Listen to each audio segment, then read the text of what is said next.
never falls apart.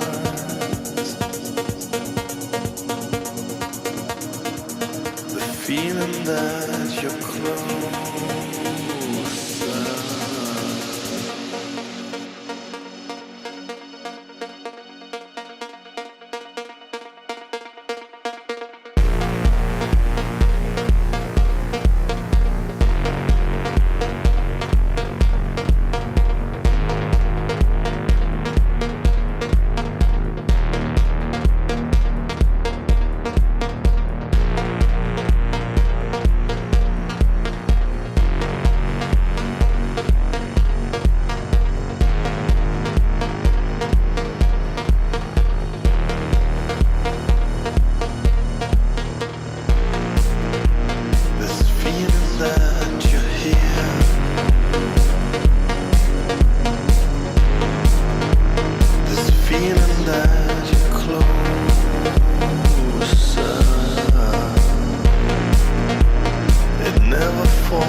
This feeling that you're here,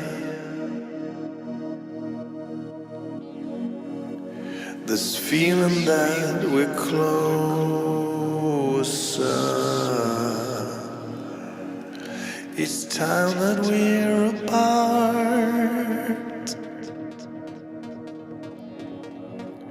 I feel we're moving closer.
your vows, I will not be blowing. Open fire, open light.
Three, two, What happened? one. Hello, folks. Hello. Welcome back. Welcome back after for the second session of the second day. I hope you folks are having fun, and we're gonna get started. A bunch of exciting, last sets of speaker for you. We have like really excited about these speakers. Let me know if you can hear me. All right. If everything is audible, say yes. Can hear you. Let's hear yes in the chat or boom in the chat. Siddharth, say excited. Okay. Can we hear it in the chat? What's happening, folks? All right, says yeah. Let's hit that like button to start with. Let's start with hitting that like button. Can hear you. All right. Awesomeness. So we're gonna get started. And the first speaker I have for you is Shivam. He's a co-founder and CTO of Previa. He has founded 2 startups across India and Singapore and has been an ex-developer at Headout. So from Headout family itself, we bring you the awesomeness. And he has come from a research background in computer vision and loves to talk about startup software and games. That is always interesting. Shivam, welcome. Hey Siddharth, thank you. Excited to be here. It's really nice for me to come back and see folks at Headout and see what you guys are up to. Awesome. Looking forward to your talk. The stage is all yours, man. Thank you. I'm gonna share my screen really quickly. All right. Can you all see my screen? Yep, it's visible. Awesome. we can go. All right. So hello everyone. Thank you for finding out time and giving me this opportunity. My name is Shivam. I am co-founder and CTO of Previer. So today I'm going to be talking about how can you go around planning your startup journey as an undergrad. I know some of you may have plans to do a startup, maybe now, maybe a few years from now, maybe in 10 years. So I have taken all these questions that I had as an undergrad had because I always wanted to do a startup and sort of made a session out of it. So I'm going to be mostly covering if you are someone who's interested in doing startup at some point of time in future, what are the things you can do right now? What are the things you should do? What are the things you should avoid? Uh, Sort of very practical and experience-based thing. I'm not going to make it a discourse on business, on how to what a successful startup looks like. I'm not going to do all of that. Just some very practical and actionable stuff from my experience from doing two startup, one failed startup, the other one I'm doing right now, and working at Headout. And hopefully this all will be helpful to you. Now, I'm going to be taking questions. If you have any question, you can just put down in YouTube comment, and I'm at the end of every slide. I'm just gonna take all the questions and answer them one by one. You can ask basically anything. You can ask something from my past. You can ask something from my time at Headout. The question may not be even relevant to what I'm talking about. The question may even be like, you know what is that word you have used here? What does it even mean? It could be about anything. I'm happy to answer anything, even though it may not be necessarily be part of this session.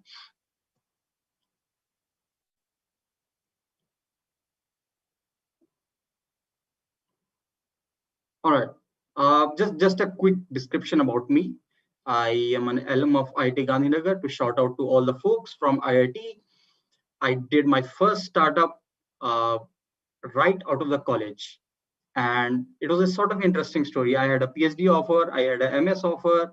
I have a research background, as Siddharth told you, but I had always this pull towards a startup. So I dropped out of my PhD program and I did my first startup Flutter. And we worked overnight, got a product out. The product went up to 3,000 daily active users, but eventually it was a bust. It didn't turn out to be very successful. We had to pull the shutters. And that's when I got into this mindset, you know what did I do wrong? What could I have done differently? And I wanted to basically learn from people who have done it, who are doing it successfully, and that's when I came across Headout. And I saw Headout's product. It looked amazing. The design was so good. The performance, everything looked so amazing. So that's what when I decided to join Headout. And Headout basically, you guys must have checked it out. They have like basically more than 1 million monthly users, and this was a huge step up from the 3,000 daily active users that I was doing previously. I got to learn a lot what a successful startup looks like, how do you build a scalable product, how does a successful team look like, and I learned all of that. And then I decided that, you know what, I have learned, I've seen how these people do it. Now I want to do my own startup again. And that's when I moved to Singapore and founded my second startup called Previer, which is basically a software as a service for salespeople. So that's something about me. Again, if you have any questions at any point of time, just hit the comments. Oh, I see there is someone who says, I remember using Flutter in the college. Nice. Nice. All right. So uh, the first question as a college undergrad I always had is, what is the right time to actually do a startup? I want to do a startup at some point of time in life, at some point or maybe in next 10 years, but what is the right time to start? And that always sort of created this, added to this entire dilemma. Oh, should I be doing a job? Should I be doing a startup? Should I be, doing some of these other things? Should I be working in a big company? Should I be working in a small company? Should I had like all these questions. So what is the right time to actually start a startup? If I do it later, am I going to lose out on this wonderful idea, this wonderful opportunity that I have in my mind right now? So am I going to miss out on all that? Or maybe if I do it later, I'll have better experience, I'll have more understanding of how things work. So what is actually the right time to start on your own journey? And what I would say, answer to that is, there is no rush. Actually, there is no rush. There is absolutely no reason that you should do it immediately. Yes, maybe if you come across some opportunity that is so excited to you and financially you are safe and sound, sure, you can do that one right now. But other than that, you do it now, you do it later. It doesn't, doing it earlier is not necessarily advantage. Doing it later is not necessarily a disadvantage. And I have this sort of graph which basically says that what is the age of the founders on the x-axis, and basically distribution. So as you can see, people do startups all the way 30, 40, 50, and 60 years. From my own personal experience, I have seen people up to 40, 45 doing startup, people from 20, 30, 40 years old doing startups. Even Headout, I'm not sure if most of you know, the founders were sort of near 25, 26 age when they started doing Headout. Uh, there are examples all around. Mark Zuckerberg, he started like something around 20.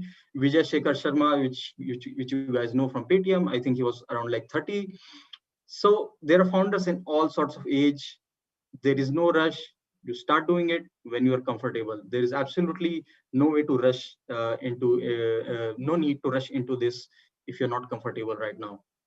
Don't get me wrong, I'm not trying to dissuade anyone from some startup idea that they are already working on. And all I'm saying is there is just no rush to do it, and you can always come back to it later when you are more comfortable. All right. There is a question: Was Flutter a social network? Yes, Hitesh, you are right. Flutter was a social network. Uh, it was basically a social network for colleges, and that's why a lot of people might know. So yeah, you're absolutely right. It was a anonymous social network. All right, moving on.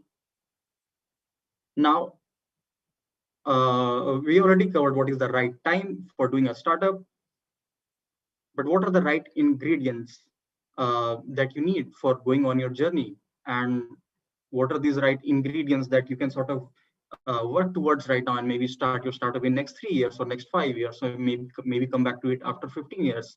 What are the things that you essentially need, the very fundamental things that you basically need to maybe start working towards your startup journey?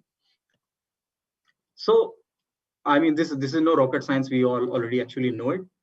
Basically, startup consists of three parts: the founders, which is the team the startup starts with; market or customers. Basically, these are the people who have a problem, whose problem we are trying to solve. And then, what is the size of those people? How many of that type of people are there? That basically makes up your market size. And the third thing is the product or the solution to their problem, that you sell it to them, that you give it to them, and you make money out of it. So these are like the basic, very broadly speaking, basic things that constitute a startup. Now, this is something I got so wrong during my undergrad that it almost seems funny to me now. And this is where we'll do our quiz.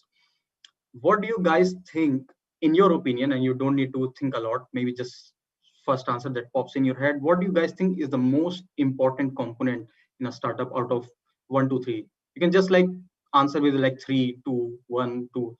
Just put down the number.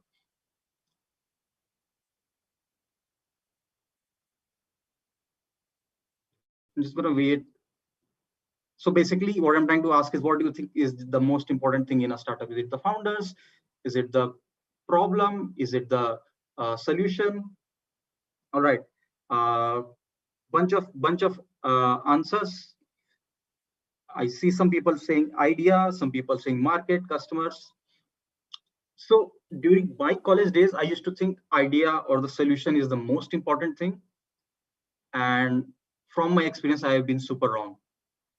The most important thing that make a startup is the founding team and your market. The founders, you are the most important ingredient in your startup. And what is the problem that you're trying to solve? Even within that, my personal biased opinion is founders are much more important ingredient. And by founder, what do I mean? Not only I mean who is the person, what are the skills they bring to the table, what are their capabilities, what are their execution capabilities. Now, Why do I say that? So let's imagine, take any successful startup in your mind. Let's imagine Facebook. Not every founder can take Facebook's idea, Facebook's core philosophy, and turn it into this big of a business. Mark Zuckerberg is Mark Zuckerberg because he is just that capable. He is just that good. This is something I learned during my time at Hackout as well. When I walked into Hackout, I saw how Varun, how Vikram, and the entire founding team used to work. They're just really, really good at taking a problem and then converting into a solution. We have this technical problem. What is the solution to this technical problem? We have this customer problem. How to solve this? These are pure founder skills that are really, really important, and they're important like in many different ways. First, I already told you, if you had the right set of skills, right set of management skills, you can do a lot. You can go a really, really long way. You can really turn a very basic idea into very successful business. So think, the analogy that I like to use here is of a RPG game. Take your favorite RPG game. Let's take Skyrim, right? Suppose you're going for a boss battle, right? What are you going to do? You're not going to just start the game and immediately walk towards that boss and start fighting. What are you going to do? You're going to take the character. You're going to put some points in attack power. You're going to put some points in defense. You're going to upgrade your gear. Uh, and this entire startup thing is sort of same. We are, as an undergrad, we are at some position, and we can acquire certain set of skills, certain set of experience that will help us in doing our startup in a better way. And this is something huge that I learned my time at Hackout, and I'll cover that in detail.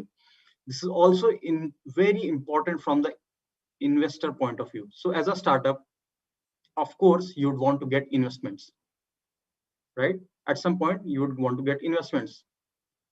Now, when you're talking to investors in early stage, especially at early stage, they're going to be least considered about what is your problem, what is your solution. What they're going to be sizing up is who are the founders. Are these people capable of delivering this solving this problem and delivering this solution? Are these people capable of building $1 billion business or not? That is the question they are going to be asking when you're talking to them. Even they are not being very vocal about it. They are not telling you that, oh, this is my thoughts of you. I like the what problem you have. I like the idea that you have, but I don't like you. They're not going to be saying it like that. They'll use some other excuse, but basically in the back of their head, they're always thinking, are these the people that are going to make $1 billion business or not? And this is why you must have seen like some of these pro experienced serial entrepreneurs are able to raise extraordinary amount of funding without even building that product. That is why Kunal Shah is Kunal Shah. He has a startup idea. He raises the fund even before launching the product. These people are able to do it just because they're so good at executing things, and everyone knows that. This is again why am I saying this? I'm simply trying to explain founders are the most important component, in my opinion, in a startup. Now, having said all of that, I mean, a lot of you might be wondering, like, what are these skills, right? Skills are like sort of vague, and like, what if someone is not that way, right? Like, what if someone is not very good at talking to the investors, right? It's a communication thing. What if someone is not very good at it? What I'm going to say is this is not a huge issue. Why is it not a huge issue? You can always acquire experiences and skills that will help you in your life, help you on your journey, and you're going to become that person who's going to be able to raise the money, solve a problem, build $1 billion startup. You're going to be able to do that, but it's just the way we need certain amount of work on it. All right. Let me see if there are any questions. All right. Ekansh, thank you. Yes. All right. Let's move on to the next part. Now, yes, I explained to you, I gave you that RPG game analogy. I explained that who is irrespective of who you are. If you want to do a startup at some point of time in your life, you can always acquire those experiences. You can walk towards that thing. There are a lot of things that you can actually do. There are so many things that you can do to acquire these things. However, this is where I will put down my foot. I'll bring in my opinion that not all of those things will be relevant. Some of those things actually will become will turn out to be quite useless. So what are the things we can do? What are the things? Suppose I don't want to start my startup today. I want to start in 5 years from now. What are the things that I should be doing right now? What are the things I could be doing 2 years from now that will help me in my journey and sort of help me achieve that eventual aim? So I would say yes, even though any sort of situation where you have to take a problem, create a solution, and execute on the solution helps. Even all of you guys doing this hackathon today, it's amazing because you're taking a problem, you're building a product, and at the end of the day, somebody is going to be using that product and evaluating it. Even that is the step in right direction. So kudos, you all are doing amazing work right now. What else can we do? So I've listed 3 things here. Of course, there are more things, but I'm just talking from my experience. The things that I have experienced myself or I have seen in a very close situation. And a lot of other people are going to say different things, but my subjective opinion here is I have listed down 3 things. So first, and by the way, I have listed them down in the order of priority. So first of all, working in startups. Now, working in startups is actually a really good way to get the relevant experience and build relevant skill set. And there are a number of reasons why. First, you go to a startup, you work for them, you're earning money while learning what you really want to learn. This is such a good deal. Normally, you pay someone to learn the skills. Here, you earn money and you learn the skills. Second, if you go walk into a startup, the entire situation, entire focus is all going towards what is the problem, how can we solve it, and what are the constraints. When you do your own startup, you will see some of those situations again and again. They are practical solutions. They are practical solutions. They are not theoretical things that are listed on a blog or in a managed. These are very real things. Some of the things are geography dependent. For example, treating in customer in India, we are treating a customer in US versus treating a customer in Singapore. Right? My own start seeing our huge variation. There is a huge variation between the same problem and different geographies. So these are some things you get acquire experience. Startup is a really good way to sort of like understand those things. Another thing the startup has is there is a good breadth of experience. You're not only working in tech or web or front end or back end. You're not only working with marketing or sales. You're not working with customer support. You will get a breadth of experience. And this will help you a lot because when you're setting up your own startup, you know what good looks like. And once you know what good looks like, you can always walk towards it. If you don't know what good looks like, it's very hard to imagine what simply it looks like. And I'm going to touch upon later how it helped me personally speaking, but the breadth of experience helps a lot. It is also really good to understand what type of business, what type of acquisition channel they need, what type of marketing is needed, what type of product development is needed. These are really easy things to understand once you work as a part of team and work towards that common goal. So number one choice, I would say, if you really want to get into this entire startup thing, working a startup, you can't go wrong. The second thing is tech consulting or freelancing. I've seen a lot of founders, tech startup founders, who started from tech consulting or freelance. And why does that work? Because they have this and get into this entire thing of take a person, talk to them, what are their problems, and come up with a solution for that. It makes you aware of what is that person's pain point and sort of transform that pain point into a solution. So that obviously helps. Being a consultant or a freelancer also requires you to sort of talk to them and have a good communication, which develops your sales skill as well. And if some of you are not sure like how to go about this entire tech consulting thing, you don't need to look far away. Maybe if your uncle, if your father runs a family business, right? Just talk to them, see like, what are your problems? Is there a technological product that can solve this problem? There's this really big startup in right now going on called Hackout. The way Hackout started is there was this one guy who built just one simple app maybe like a 2-day or like a 1-week thing, one simple app for his father to manage the books. And that startup is worth close several hundred millions of dollars right now. So it all started with there. So again, number 2, tech consulting or freelancing, taking a problem, bringing up a technological solution.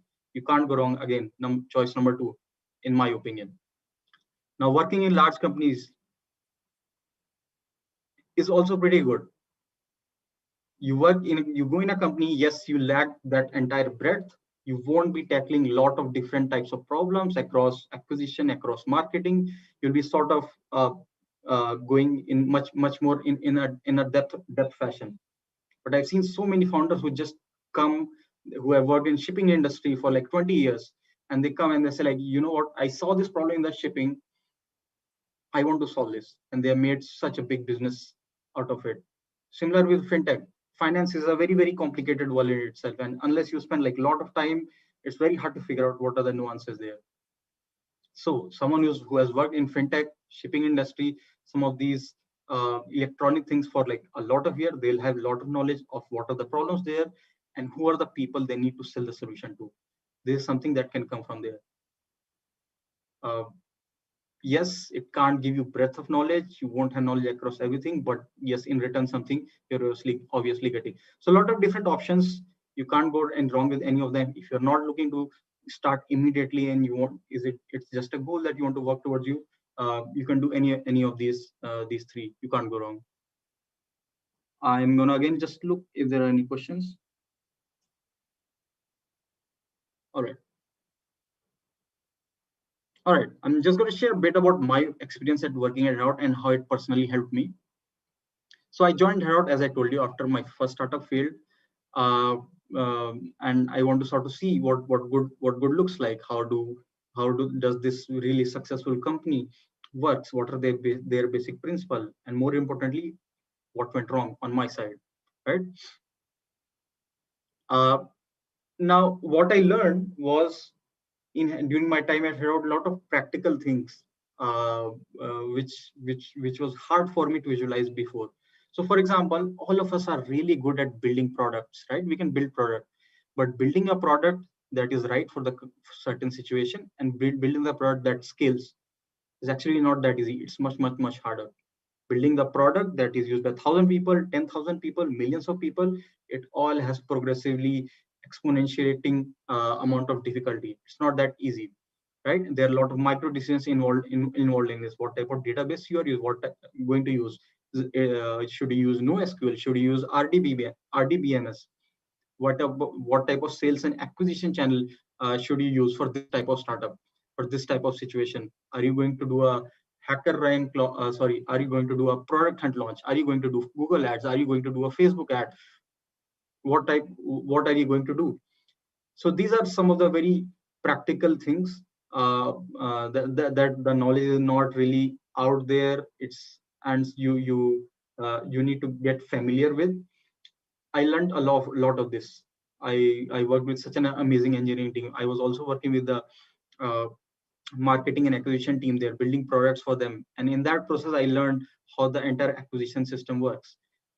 I brought those learnings with me to my own startup previous, and with all those learnings, I right now handle.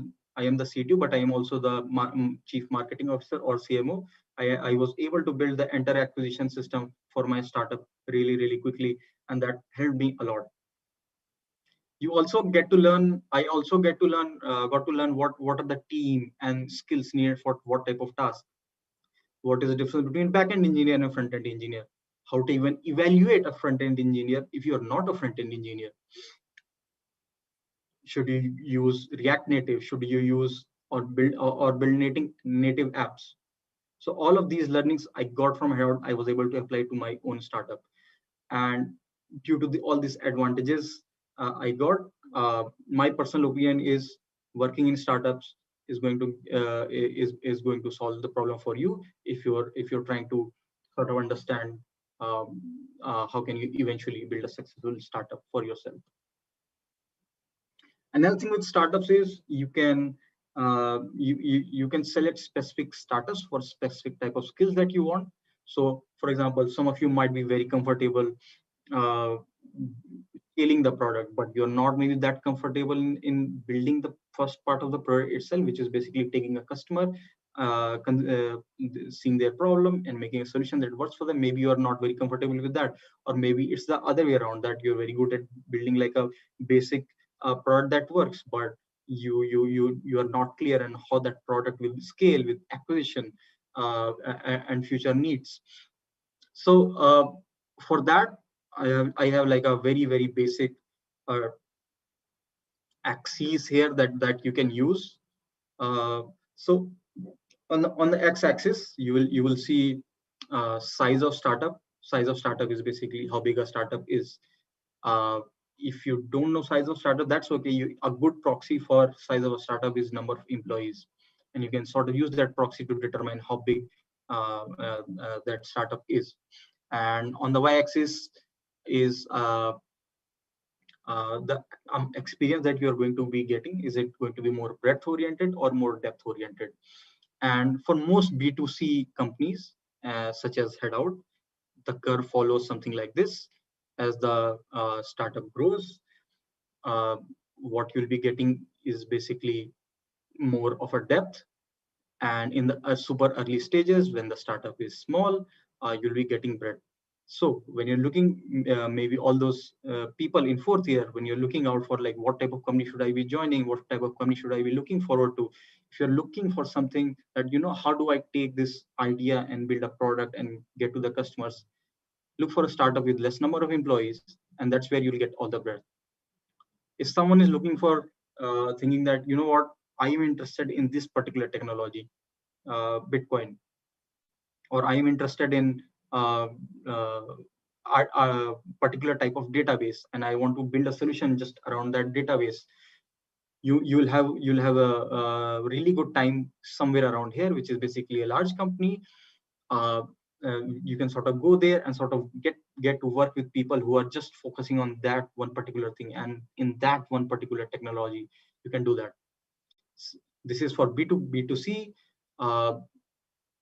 For B2B, it's kind of same. It's just that most B2B businesses tend to start with certain amount of depth, so you may not get that entire all-rounder experience, but still, sure, you can do that. Maybe let's say you want to go learn something which requires more depth, but you can't find any of the B2C companies. You applied, maybe the position is not open or something other than that. You can even join a smaller B2B company and you can get some of those experience. So you can use this sort of framework. Just look at what is the size of the startup, proxy is number of employees, and the kind of experience that you are looking for. And you can even talk to the founders. Good thing in a startup is startups are very easy to approach. If you write an email to a CEO or CTO of a smaller size startup, they'll always reply. You have good luck trying to do that with like a big company and getting replies from them and anyone else except the HR maybe. So the startup has a lot of these advantages that you can use for yourself. All right, that's it from my side. Again, if you guys, it's too long or too jargonized, and if you guys didn't listen, what I'll say is you are on the right track. You guys you are doing hackathon right now. You are already taking a problem and sort of creating a solution out of it. So good job there. Just keep continuing what you're doing right now. And I've known so many startups that have come out of hackathon. Even Hackout came out of hackathon. So keep doing that. There is no hurry. You should do a startup when you are comfortable. And in the meantime, you should just focus on acquiring those skills and experiences by doing all those things that we talked about. All right, if you have any questions, I'll be later around for AMA, or you can always write to my email ID, shivam@previa.com. Thank you. Awesome. Thank you so much, Shivam, for that insightful and packed presentation. There were so many nuances which I think it takes years to get there, just to be able to articulate what that and why is that, and to Yeah. be getting at this age. I'm so excited for our audience who are getting these insights packed and ready to consume in this format. I hope you folks liked it. Let's have Shivam OP in the chat, folks. Let's have it. I'm gonna start it myself. Let's have Shivam OP in the chat. That was an awesome presentation. Thank you so much, Shivam. And Thank we're gonna you. see you at AMA. Yes. Thank you, Sudha.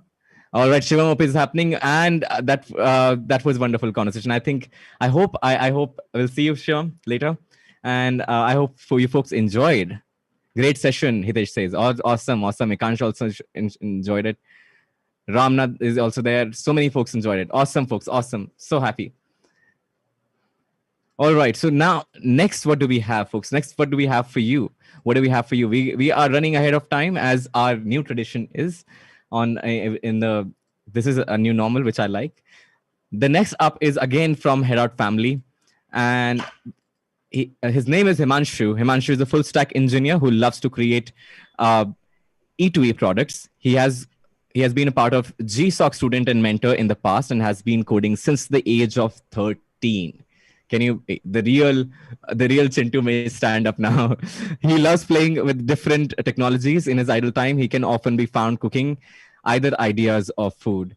And I'm telling you, that doesn't even begin to cover the amount of talent this person has. I'm really excited to present to you Himanshu Dikshit. Himanshu, welcome. Thank you, Siddharth, for this awesome intro. Yeah, excited to be here and do this. Awesome. Yeah. The stage is all yours. I'm looking forward to hear from you. Okay. Can everyone hear me? Is mic and screen? Let me Just share. share your screen. Yeah, I'll confirm that. Till then, hit that like button. Hit that like button. Not enough likes yet. I do not see enough likes happening. So what is that like button going to do? And make sure you're subscribed.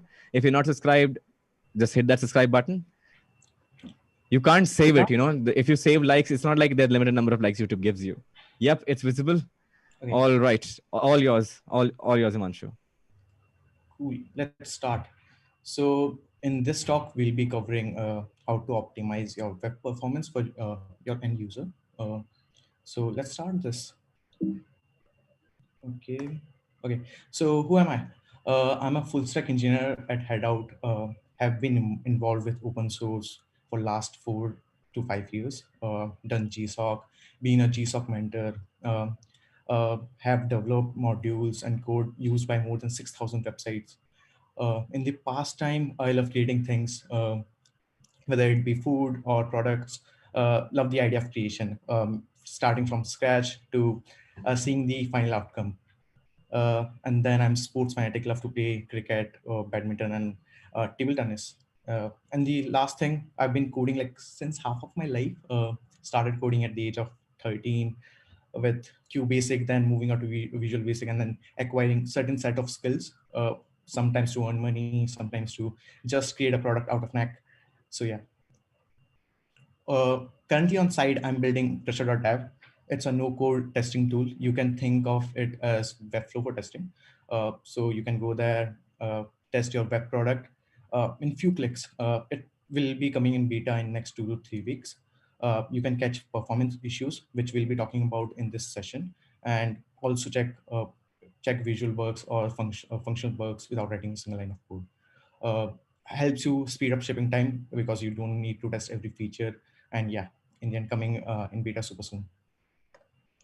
So let's start with web at Hackout. I was checking our analytics yesterday and came across this. So in last 1 year before COVID, we had served over 200 million pages. Just like sheer number of pages that we serve. There were like over 30 million visitors which used Hackout, and there are like 20 plus billion requests that we served. So Hackout OP in chat for this. Can't be more excited about the impact that we have created and excited to be part of it. So let's talk about why optimized web.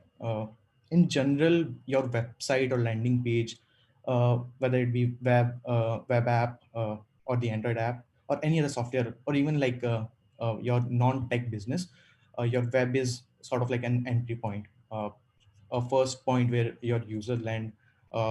after coming from Google or some other marketing channel.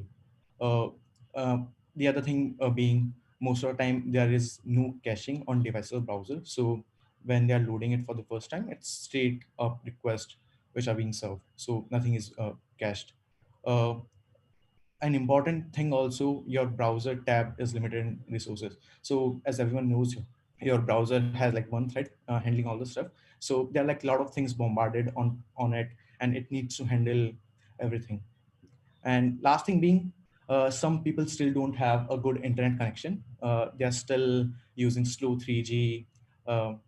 Just think of people in Africa. They might not have a good internet connection. They might be browsing on this from devices with the speed of 200 kbps to 300 kbps.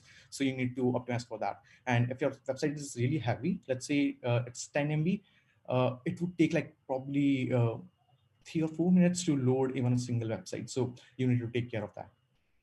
And this is true for India also. If you're traveling in, let's say, some public transport, you might not have a good internet connection. So yeah. So this is what like serving web page looks like. Uh, so this you can think this truck as your one thread handling all the stuff. So there are images, CSS, HTML, JS, and everything. They're like, I might even have missed like one or two things which your browser needs to take care of. Uh, Most of the time it's overloading.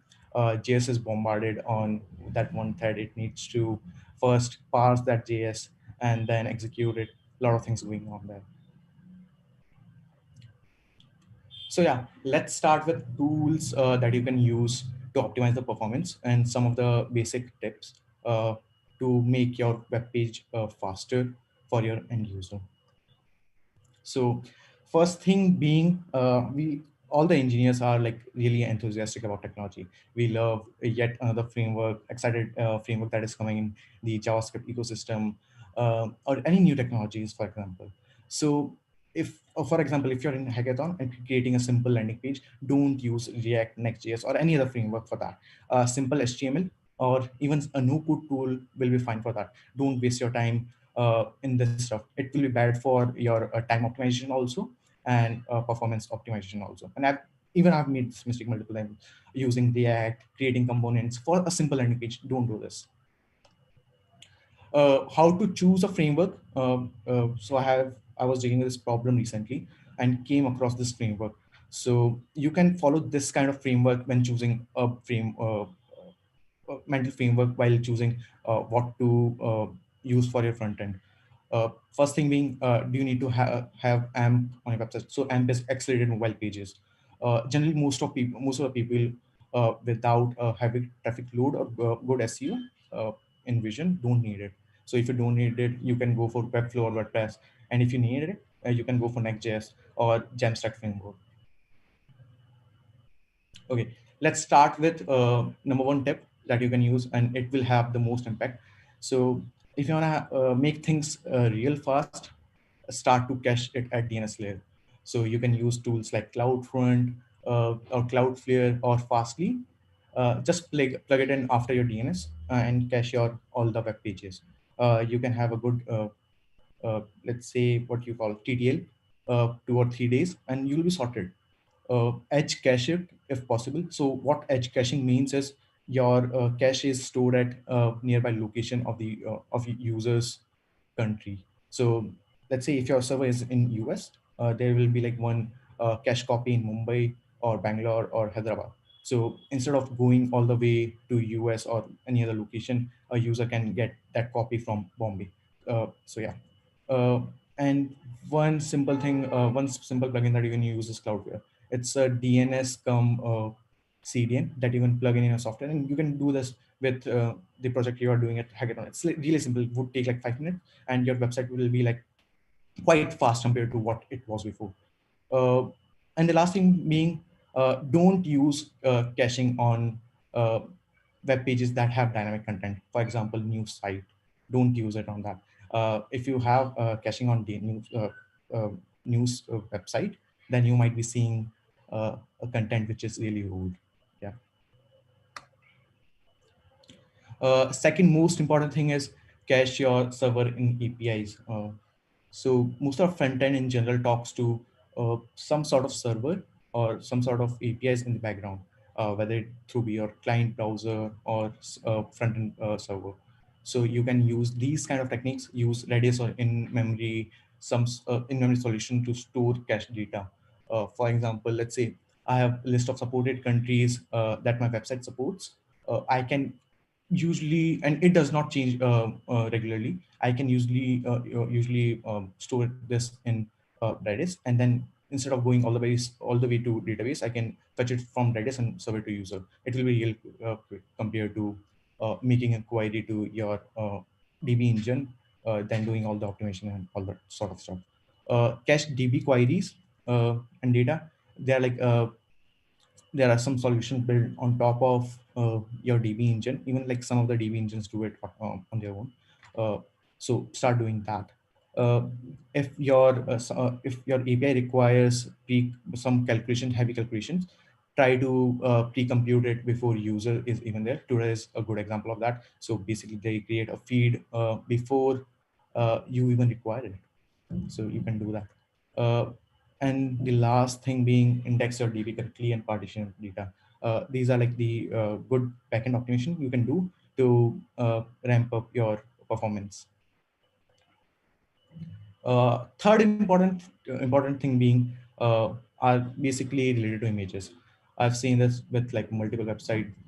Multiple websites don't have, so they what they do is they go to Unsplash or some other stock photo website, download the highest quality version and upload it on S3 or any other web hosting that they have, and that sometimes that image can be like 20 MB in size.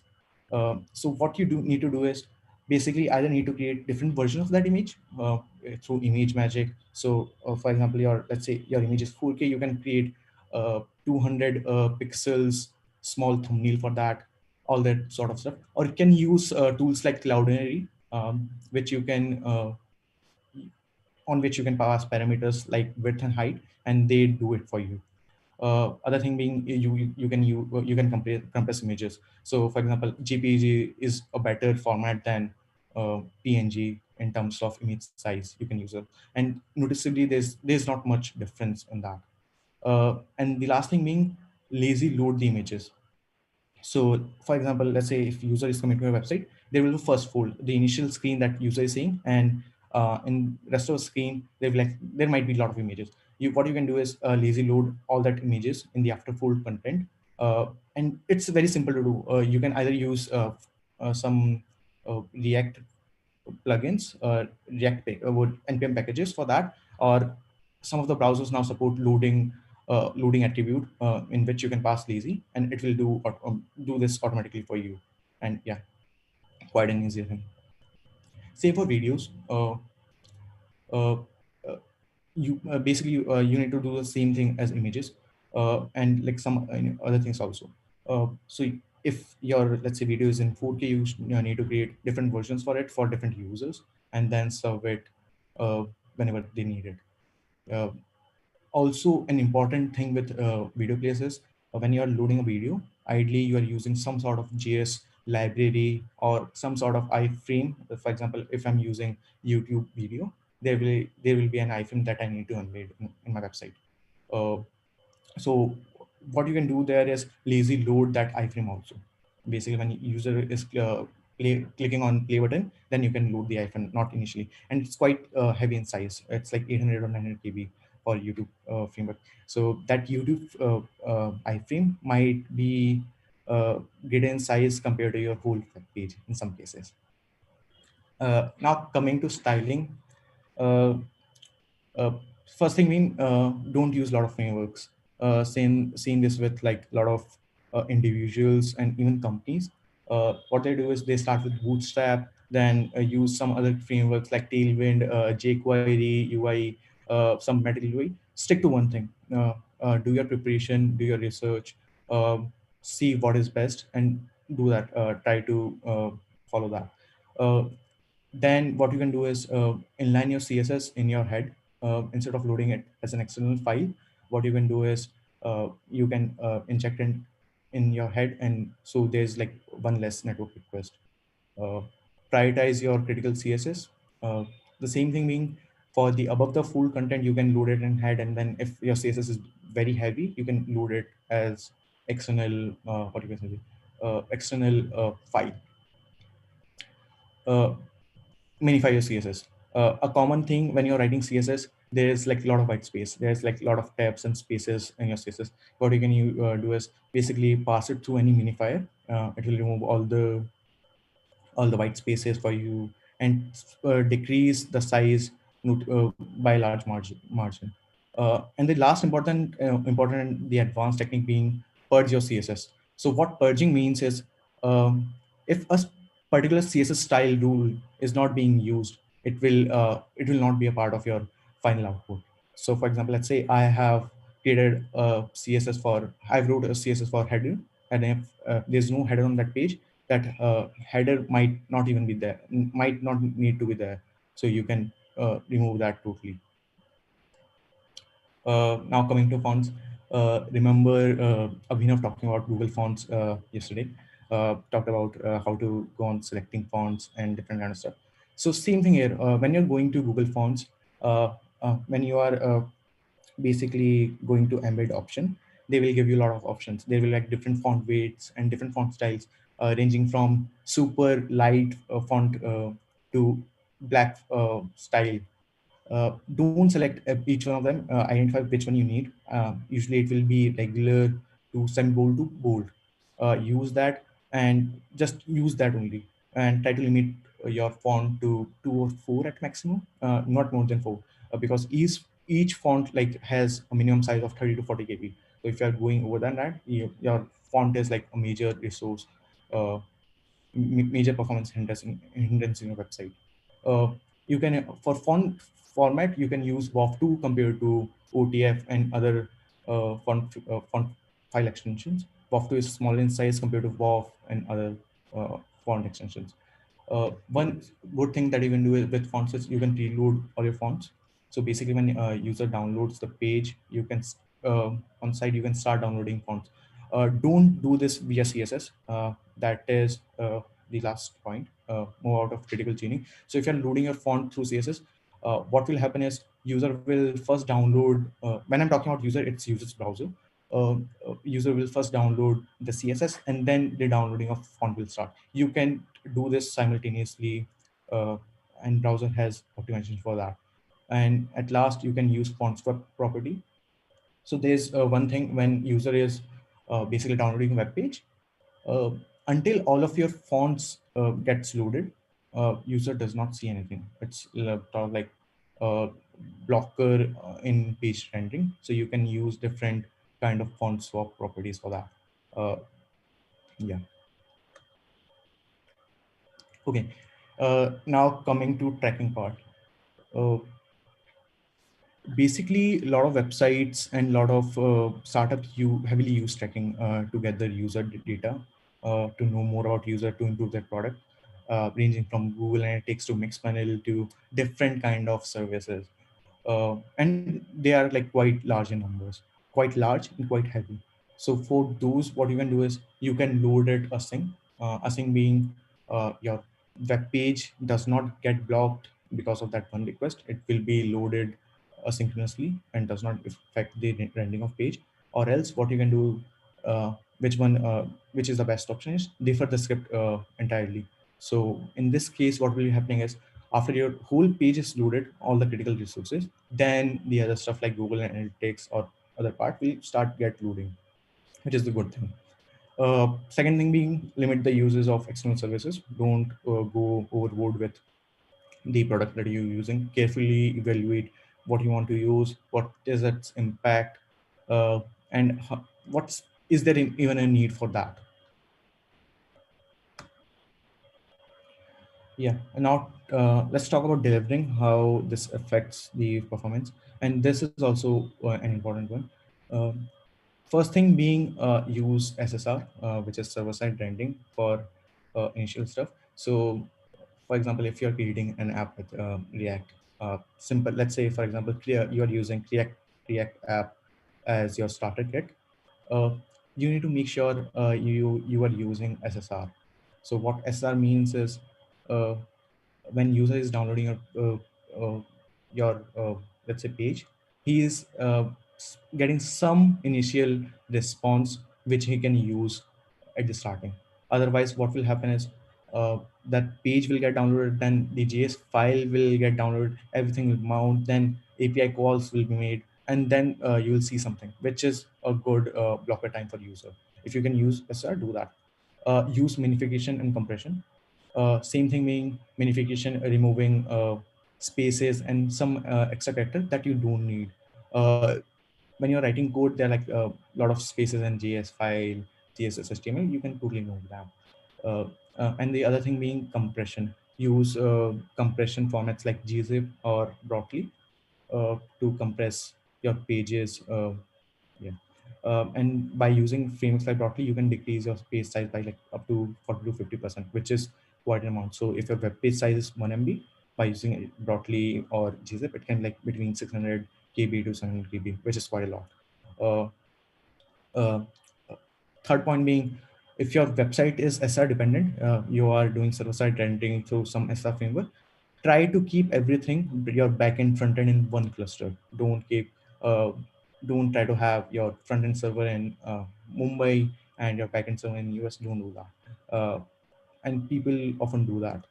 Uh, so yeah, use GraphQL whenever possible. So what GraphQL allows you to do is, it can you can basically request the things you only need on a web page. For example, let's say uh, let's take an example.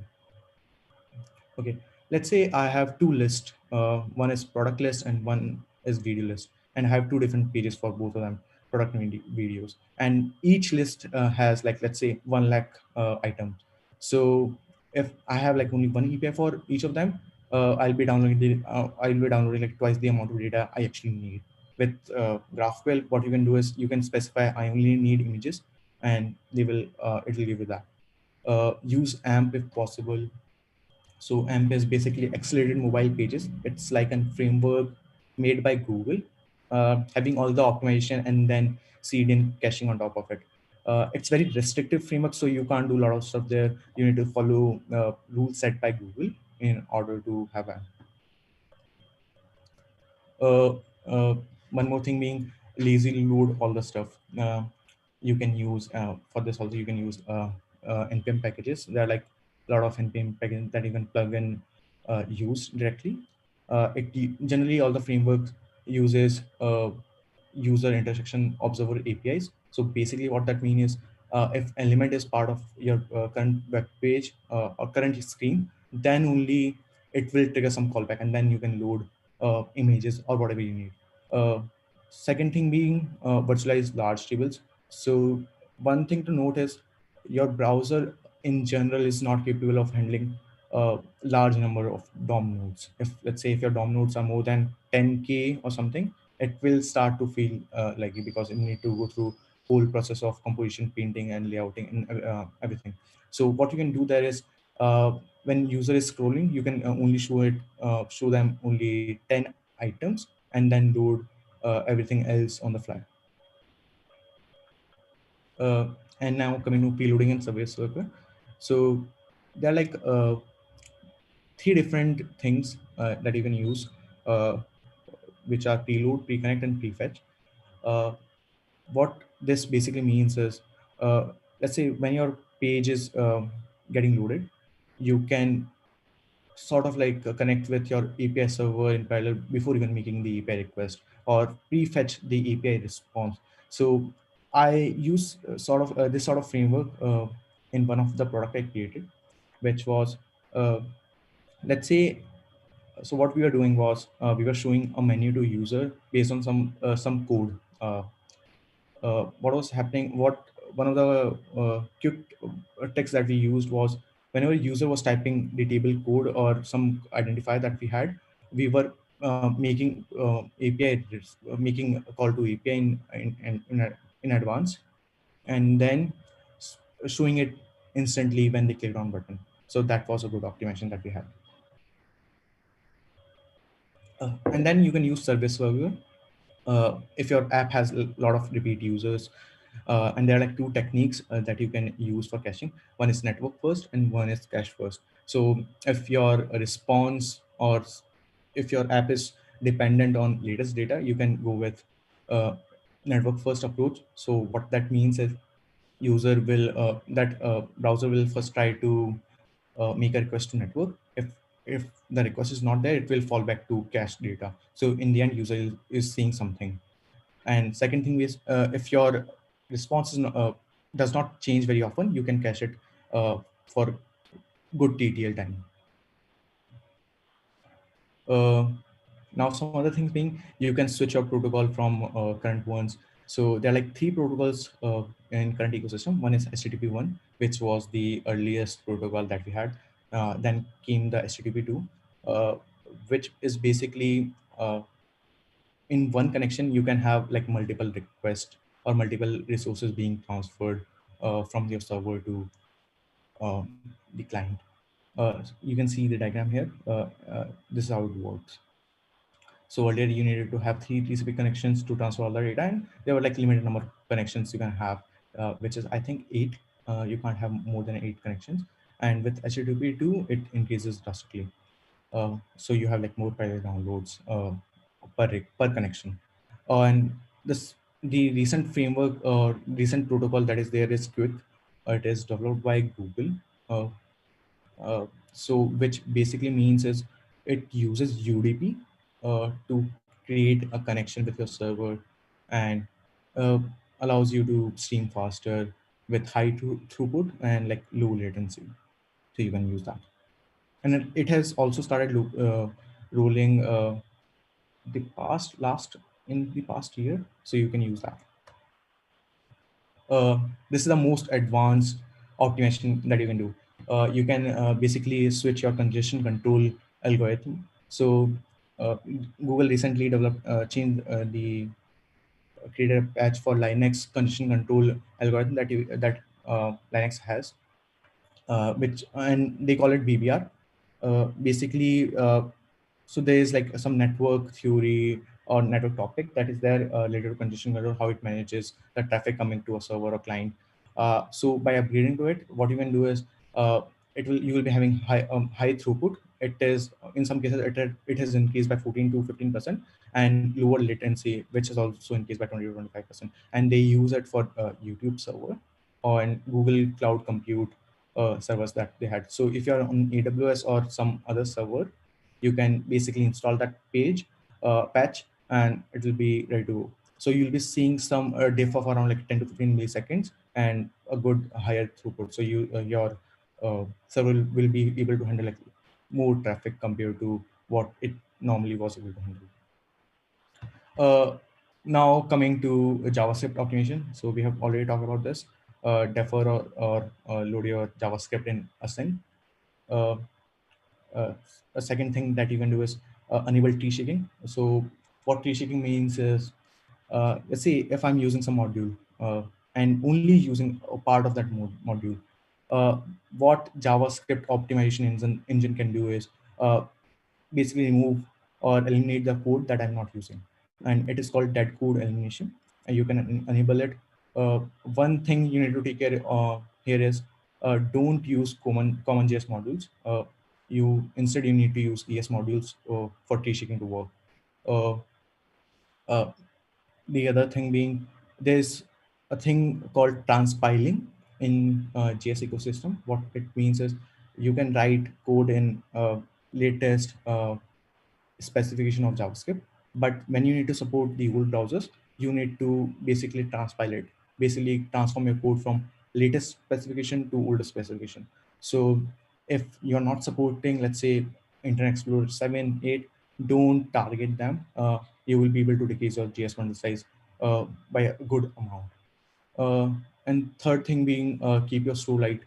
In most of frameworks, there's some kind of store that is attached to the app, whether it be Redux or some other framework like Recoil or yeah. So in that case, don't make it too heavy. Only store the data that is really needed. Don't dump everything in your store. Uh, uh, Quite excited about this one. Uh, as you know, JS only has access to one thread. Everything is happening in one thread. But with web workers, what you can essentially do is you can request one more thread. So for example, if you want to do some heavy computation task, you can use web worker, pass on the external JavaScript. So what will start happening is your main thread won't get blocked, and you are still performing calculations in the thread. It's a really nice optimization that you can do, but with one limitation: there is no support for DOM, so you can't perform actions on your DOM. You can only perform non-DOM computations in the web worker. Yeah.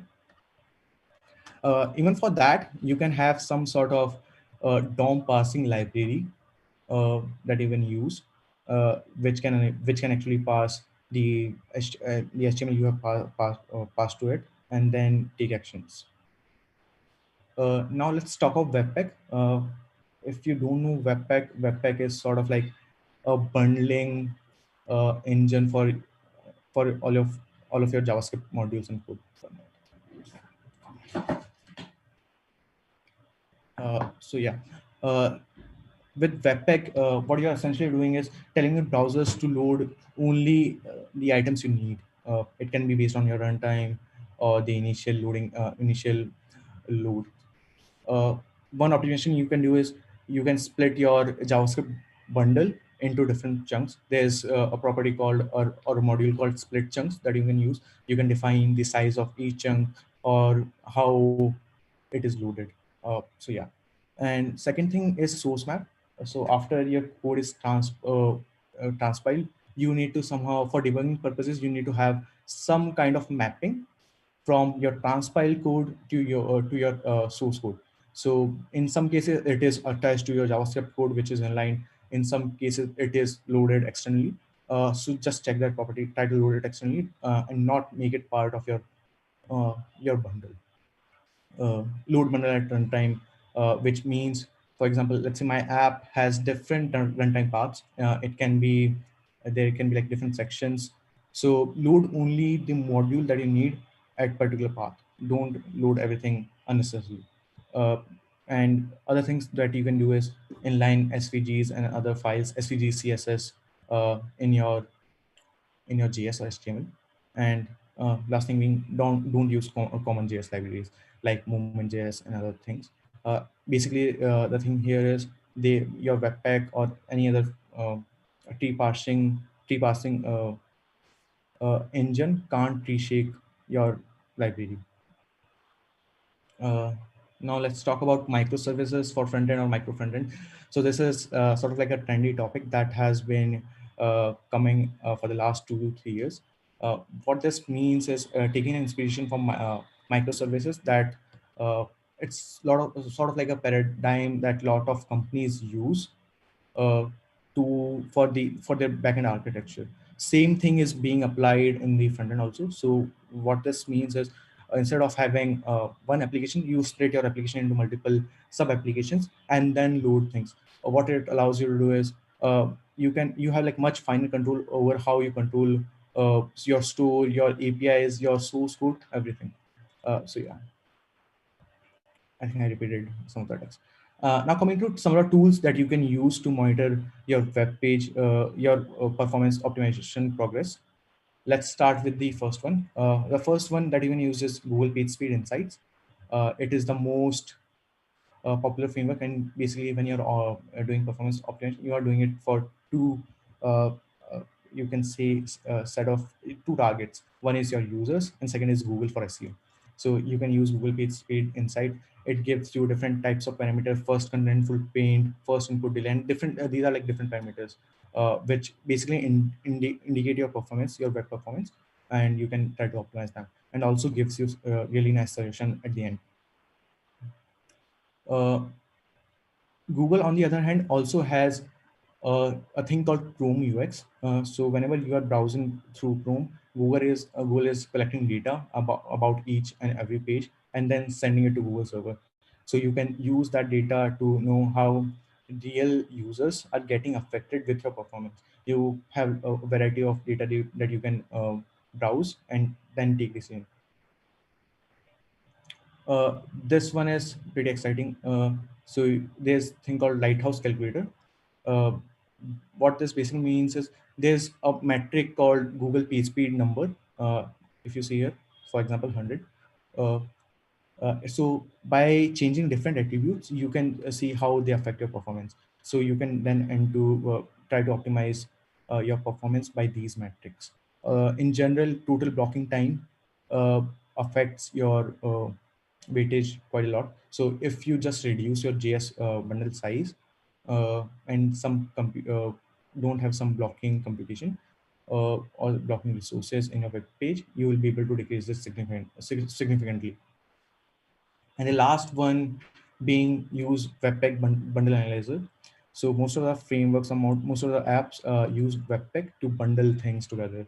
Uh, what One thing that you can do is you can enable a plugin called Webpack bundle analyzer, and in the end, when you're compiling or building things, it will give you a nice chart about how your bundles are created, what exists in each bundle, what is the size of that bundle, and then you can optimize things there.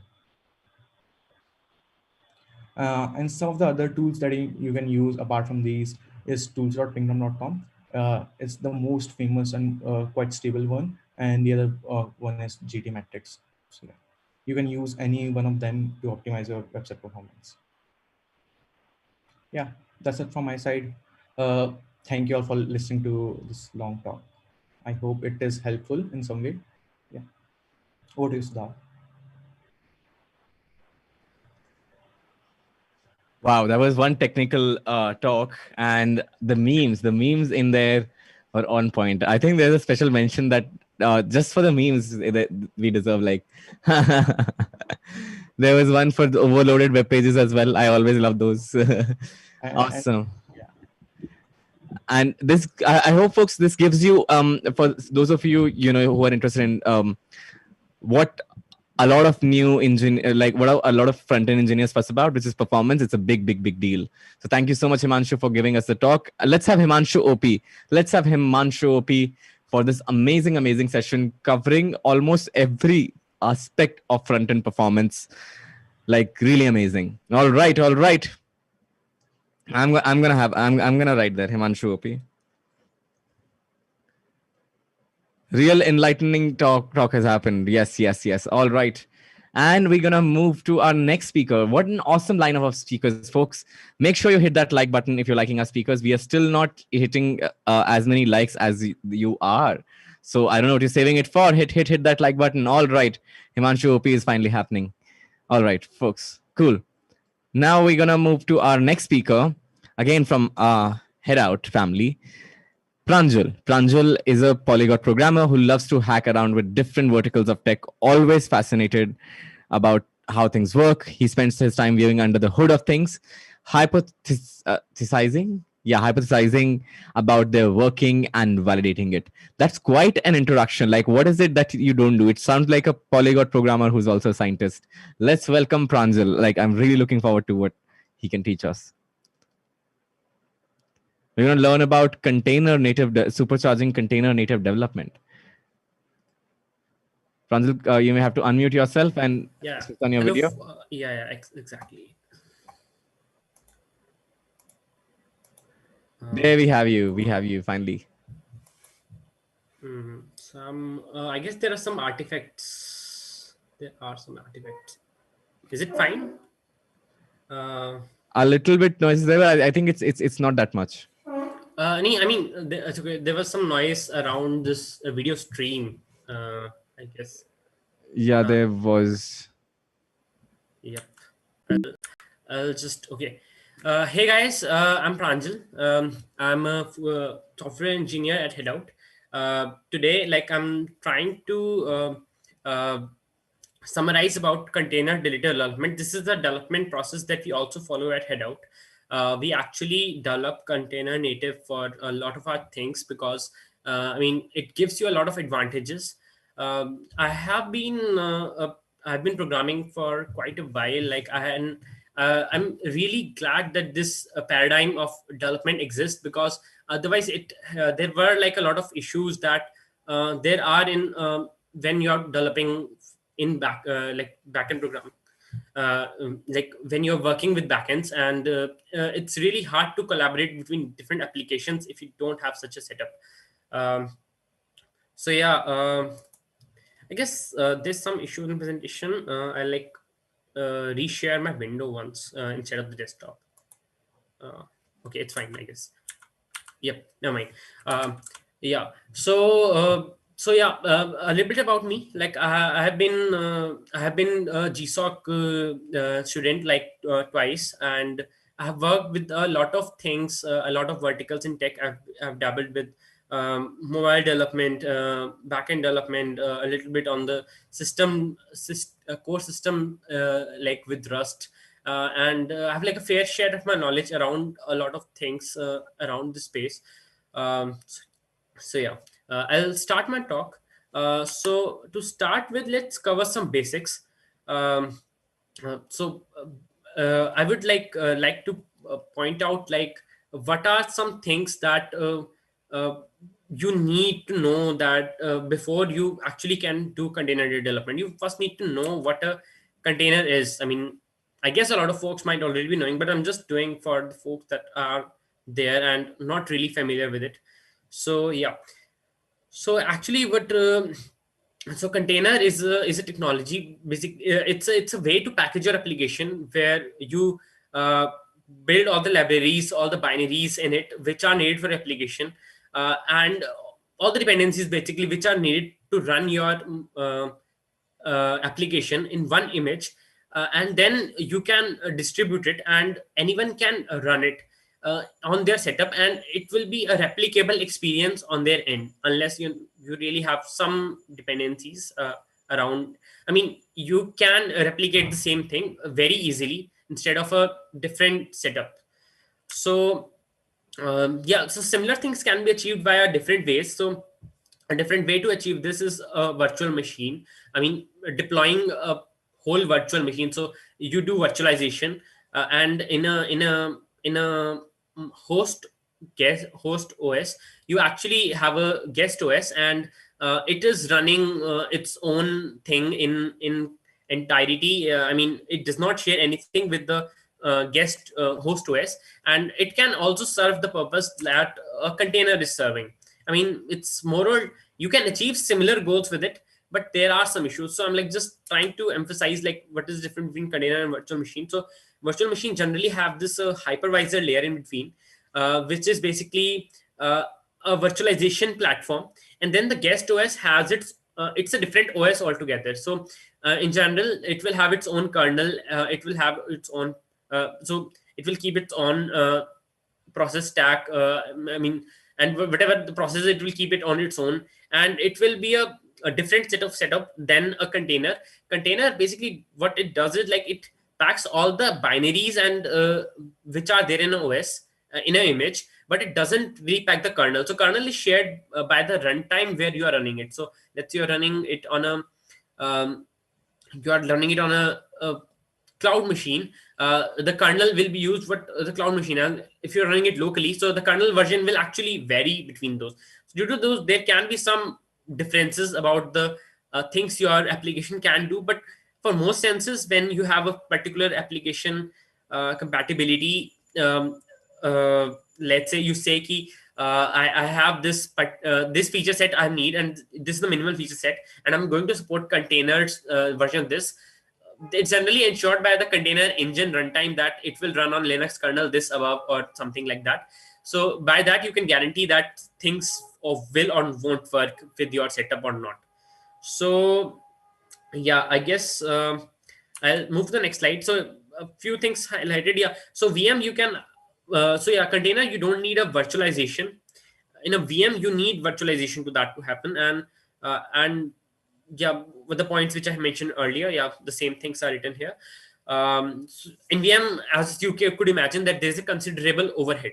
Uh, there is an overhead because you need to basically run the whole container. So there are the basic processes which are attached to the OS, the systemd process, the init process. All those things will happen. The boot will happen. All those things will need to have will take their own time. So there is an overhead when you are doing things when you want your applications to start really fast, but it can't really happen in VM because there is overhead, and it takes a good hit on your CPU and memory when you do so. But in containers, since it's sharing the same kernel, there's very minimal or literally no overhead compared to running resources or your application natively.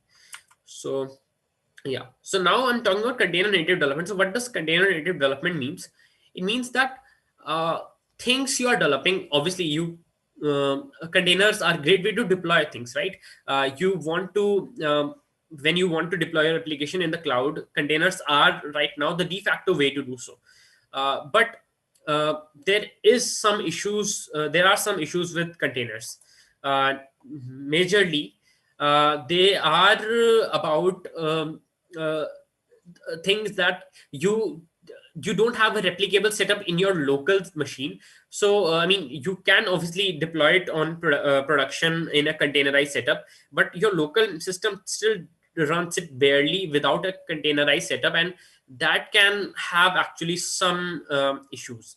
So for that matter, like there could be some issues, like there are some binaries which are not available on my machine, so I just hop on and just there are helpful scripts that people are using all around to basically install that binary. And since people tend to use the OS which they want to use, it can actually differ a lot. And due to this difference of binaries that is there, the thing that Lakshay just mentioned in the chat, like environment, it works on my machine, this happens a lot. And so container native development can actually help you avoid all that, because as you are deploying on a production environment, the same kind of setup you are creating locally, and that's a pretty great thing to start with. So how do we, so what does it include? So container development means you are running a local development environment in containers locally, or you could be having your own dedicated uh, basically you could be residing in a different cloud and doing things there. But yeah, you are running your local development environment for iterative development in containers. You're debugging things which you want to directly inside the container, and you're not basically running your application outside the container to just to debug it. And you're also running your tests within the container so that you know that things are working in a similar setup which would work in production. So it's a similar setup there. Advantages: replicable environment across your machines, yes. Same strategies for testing, debugging, applicable on both local test and even production environment. So what it means is like, I mean, I know for a fact that I can debug my machine this and this way. So when I there's a normal Java application per se, or your Node application, you know, right? When you run this particular command, it will start the debug log will start across your um, device, and you will basically you will be able to see what all logs are happening. The std out will be printed to your terminal. But when you are running it in a test environment, you will probably need to SSH into your environment and get logs from there, or build a tooling around getting logs and things like that. So things are very much different, and it's not exactly same across the environments. So you need some same strategies across the environments. That's why the container related development can help you a lot. And then it gives you a lot more confidence in deployment to production, because you know that setup that is exists in production, you have the exact similar or very close to that setup in your local machine. So it gives you much confidence that your application will not break when it goes into the production. So why is it hard? So running directly in container requires continuously building the container images. Why? Because as your code changes, you need to you need to run you need to make a new container image which contains the updated binaries which are compiled by your latest code. And then directly then you need to include those binaries I mean in your new container image and run that. So the iterative development is really cumbersome in that manner, right? You always need to create this whole cycle of creating binary creating images again and again. Then file system of container is not as your machine. So the things like you do in local development, that you refer to files by directly by their paths, you cannot do so because the container file system is different. You need to do mounts and things like that to ensure that there is a share between the file system, and you can achieve those functionalities. So that's a pain point. Then the debugging and running requires port forwarding, and it's generally not as simple as clicking a button or to your ID and you're simply up and running, and basically you can simply run it with the debug configuration. And I mean, obviously you can do so, you can create custom configurations, but it's not that straightforward to do so. I mean, the frameworks that you use generally don't provide you with that functionality, and it gets a bit hard. So how do we do it? So I'll go in increasing order of complexity in the sense how much things it is doing for you, and on the other hand, it's making your life simple in that sense. I mean, the more it's doing, the less you have to do. So it's easier to set up the initial things, but the later things are relatively harder to set up. But once you have set them up, the rest of your life is easier compared to the previous things. Yeah, so first of all things is Docker Compose. So Docker, as you know, is one of the container orchestration technology, which is like the most used one. Docker has its own solution called as Docker Compose, where you can run a multitude of Docker containers. Those Docker containers can be defined in a single file, something similar to this configuration. So here I've defined like there are two services. This is Docker Compose website's example configuration. So there is a web container and there's a Redis container, which we specified what image has to use, how it has to build, what all volumes you have to mount, what all ports you have to expose, all those things. You do this. You can run multiple Docker containers and share them within the same network, so they can communicate with each other by just and they are like exposed to each other just by the network host. Then you can forward ports to localhost for testing and debugging, and then same setup can be used for deployment of simple applications. So let's say you want to deploy very simple applications, you can simply take a new instance on your favorite cloud and just simply run the same Docker Compose file there and expose the relevant ports via whatever network discovery you have on your cloud. And there you have it. You have a very basic deployment infrastructure also ready. It works for simple applications definitely, but yeah, it's doable. It's one of the basic ways to do container development, and it actually works pretty decently well for a lot of cases.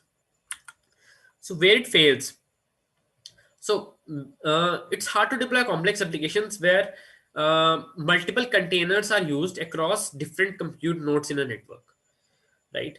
So I mean, let's say you want to have this thing that you want to check how your application is performing on scale, and you want to, let's say, have multiple copies of your application and want to test that out. It's not very easy to do so. It's not fault of Docker Compose, because Docker Compose is not really meant for that. It's not a container orchestration solution. If you are looking for a container orchestration solution, there are a lot, and one by Docker team is Docker Swarm, which actually is not used that much, but yeah, if you are into that space, you can look it out. But yeah, so it's really hard to deploy multiple containers across different compute nodes in a network, and the build and run process across iterative development is a bit hard, and it might require some hacks. So for example, let's say you want to continuously develop a particular image. Let's say I'm developing a Java application, and as soon as I change some code, I want to have a new jar, and new jar is packed into a new container image, and I want to run that image. All of that will require a bit effort, and the tooling is not really that great around that. So it's a bit of hassle at points. You can do some other things to prevent that, but yeah, it's not really built for facilitating that. And yeah, so these are all the points where it actually fails.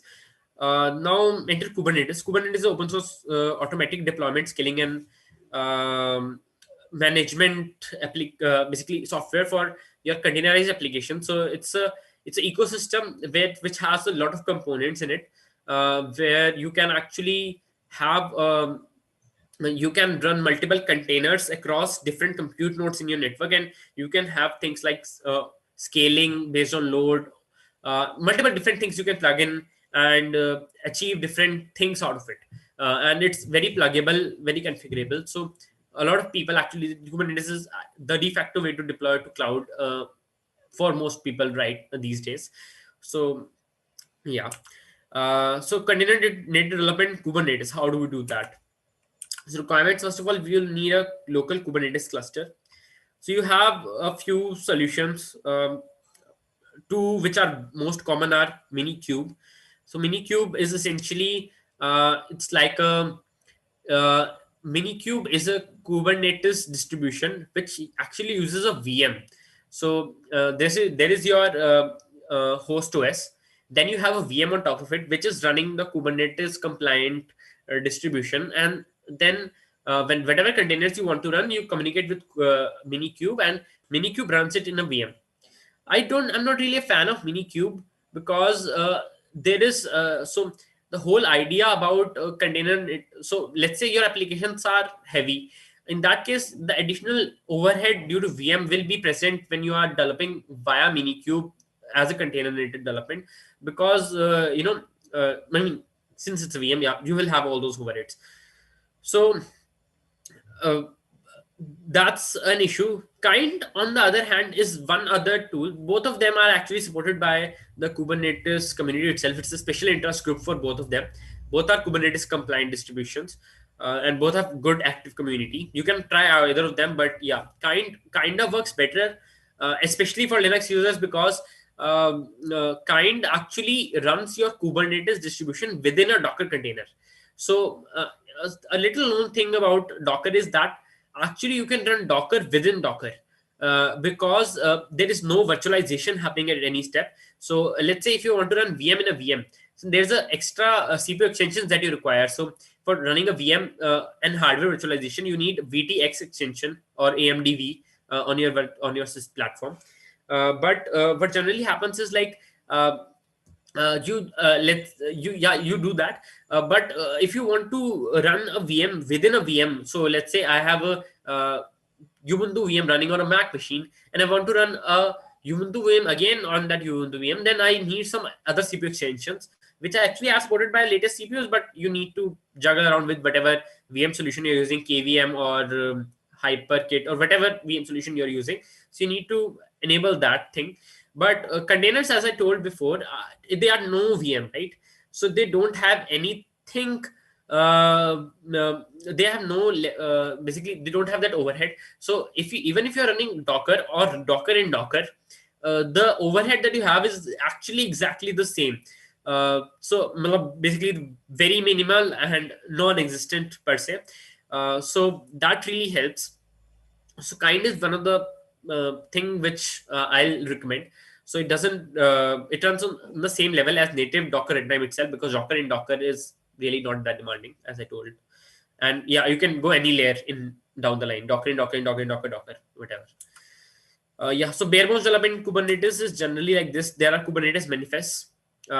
You can define standard or custom resources like services, external names, ingress, your application, your pods. There are these terms. I'm not sure if a lot of you are familiar with all of those, but not best to talk about them in this talk. But yeah, know that there are ways where basically you can actually define, and it's more like Docker Compose. Not exactly. I mean, it would be kind of wrong to say that in some sense.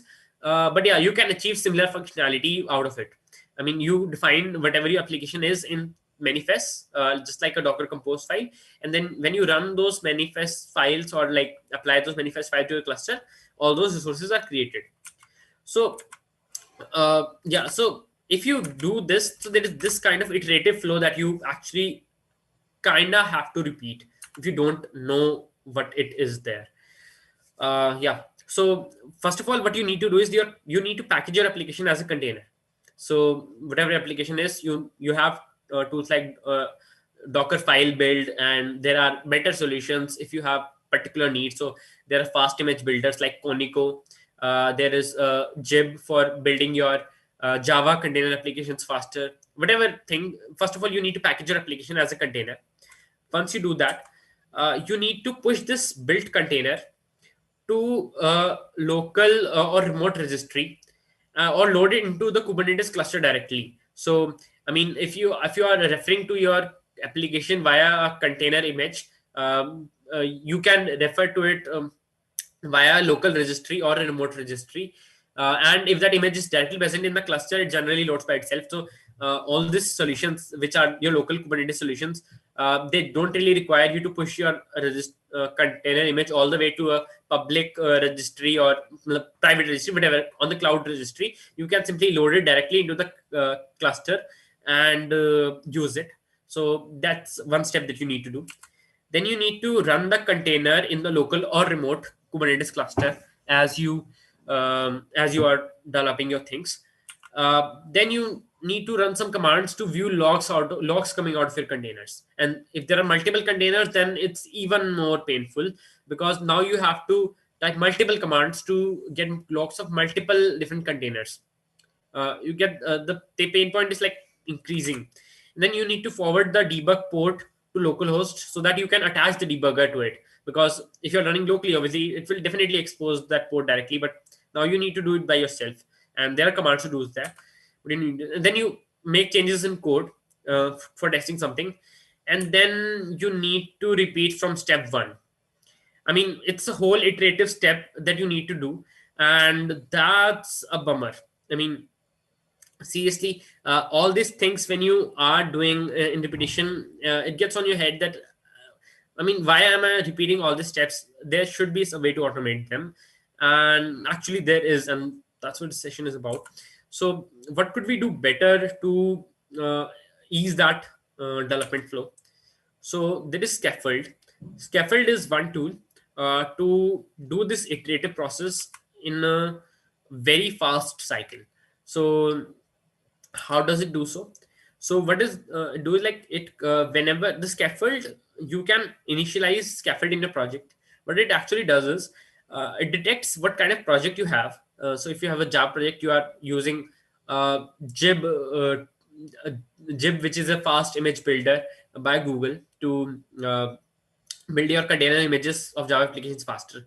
So it know that it has to listen on your class path to file all the new changes that you have done in your code, and the compilation has happened on that. Uh, so yeah, Scaffold actually has a lot of things under the hood, which actually can work with a lot of different setups. But what it essentially is, like, it continuously watches your code files and changes, and it continuously builds application image. So you don't have to do it by yourself. As you change code, it will iteratively build that. And in a lots of times, if you do the best practices that Scaffold suggests, which are not that big, you can actually do this faster. So it actually builds incrementally over the old container images. So you have an old image, and when you build a new image, it just creates that delta image. So it's like the iterative build is faster. Then it tags the image, it sends it to your cluster, updates Kubernetes manifest, and it re-triggers the deployment.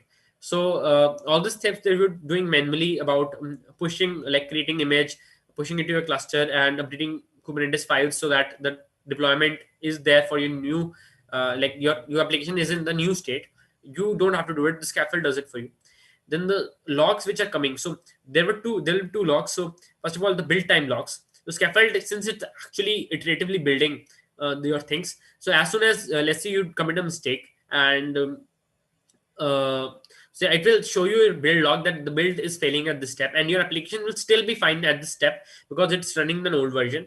As soon as you fix it, you find there's one place where you can view all the logs.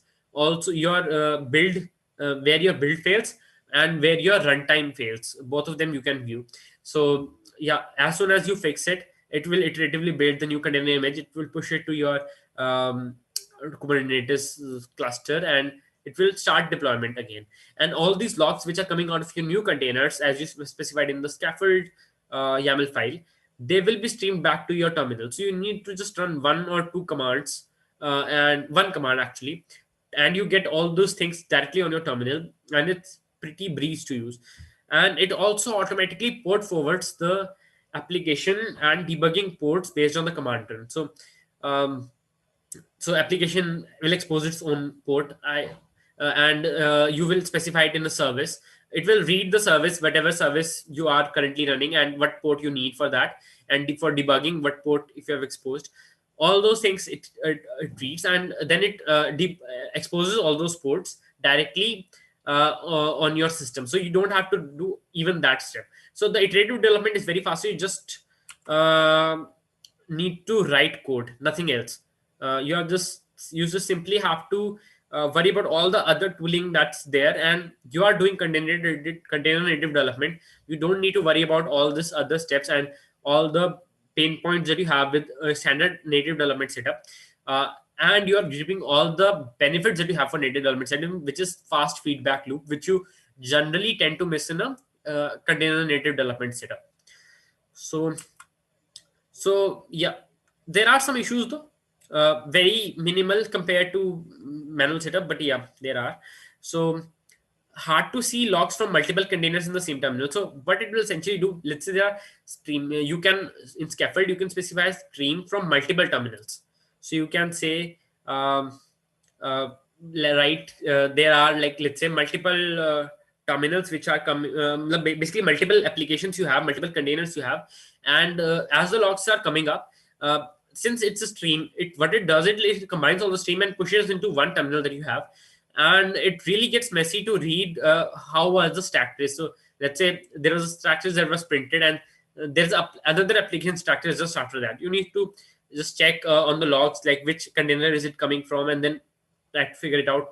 That's a kind of pain point, and it gets hard relatively. Build logs are also in the same terminal session, because that's one command that you need to run, and so it's even harder. And then CLI interface makes some things harder to navigate. So let's say I just want the build logs. I cannot do so because I'm limited by the CLI. When the command is running, I'm just cannot do something else, and there's not. I mean, it's not CLI's fault, to be honest. In CLI, you can build interactive applications um, via things like cursive libraries and all. But yeah, it's not there yet, and it's a bummer as of now. So how it gets better? Shivansh on the chat says Octato is better than Scaffold. Honestly, I've not used Octato yet, and if Shivansh can hop in and explain more, I was going to tell about one other tool, and that kind of also solves some of the issue that Scaffold is there. Maybe the other tool which Shivansh is saying is better than both of them, but yeah.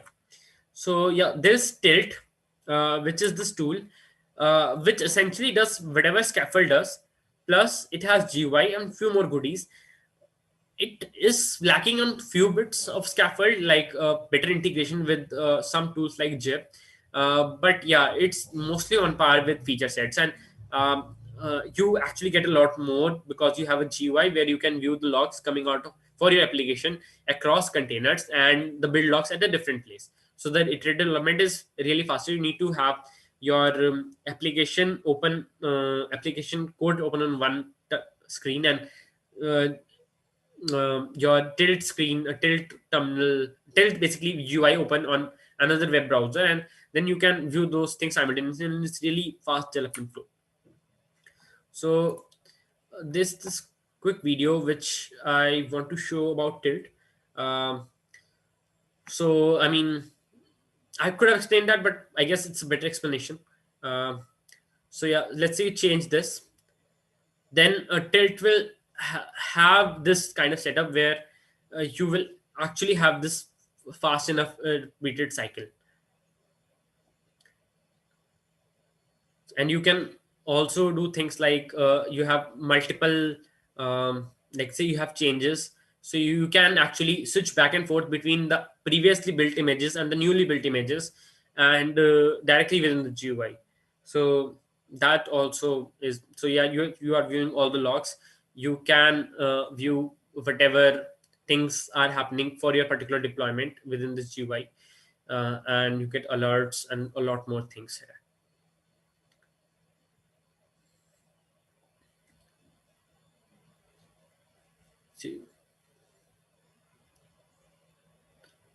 For example, you have the error message.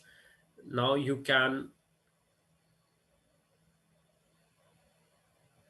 it can highlight a lot of type of errors also. So all those things, when you check it out, you will find like it's actually a lot more helpful for you than just running via scaffold. So yeah, um, I guess it's similar to scaffold. Scaffold has a similar commands called scaffold dev or scaffold debug to start. It's here. It's tilt up. Tilt up runs shows all the things in CLI, but it also exposes a GUI for you where you can browse all those things and figure those things out. So cool. Then I guess I'll move to the next slide. Uh, so yeah, all this thing is clear, right? I mean, by this time I can have this quick iterative development loop where I can have my IDE, and I use my IDE to write code.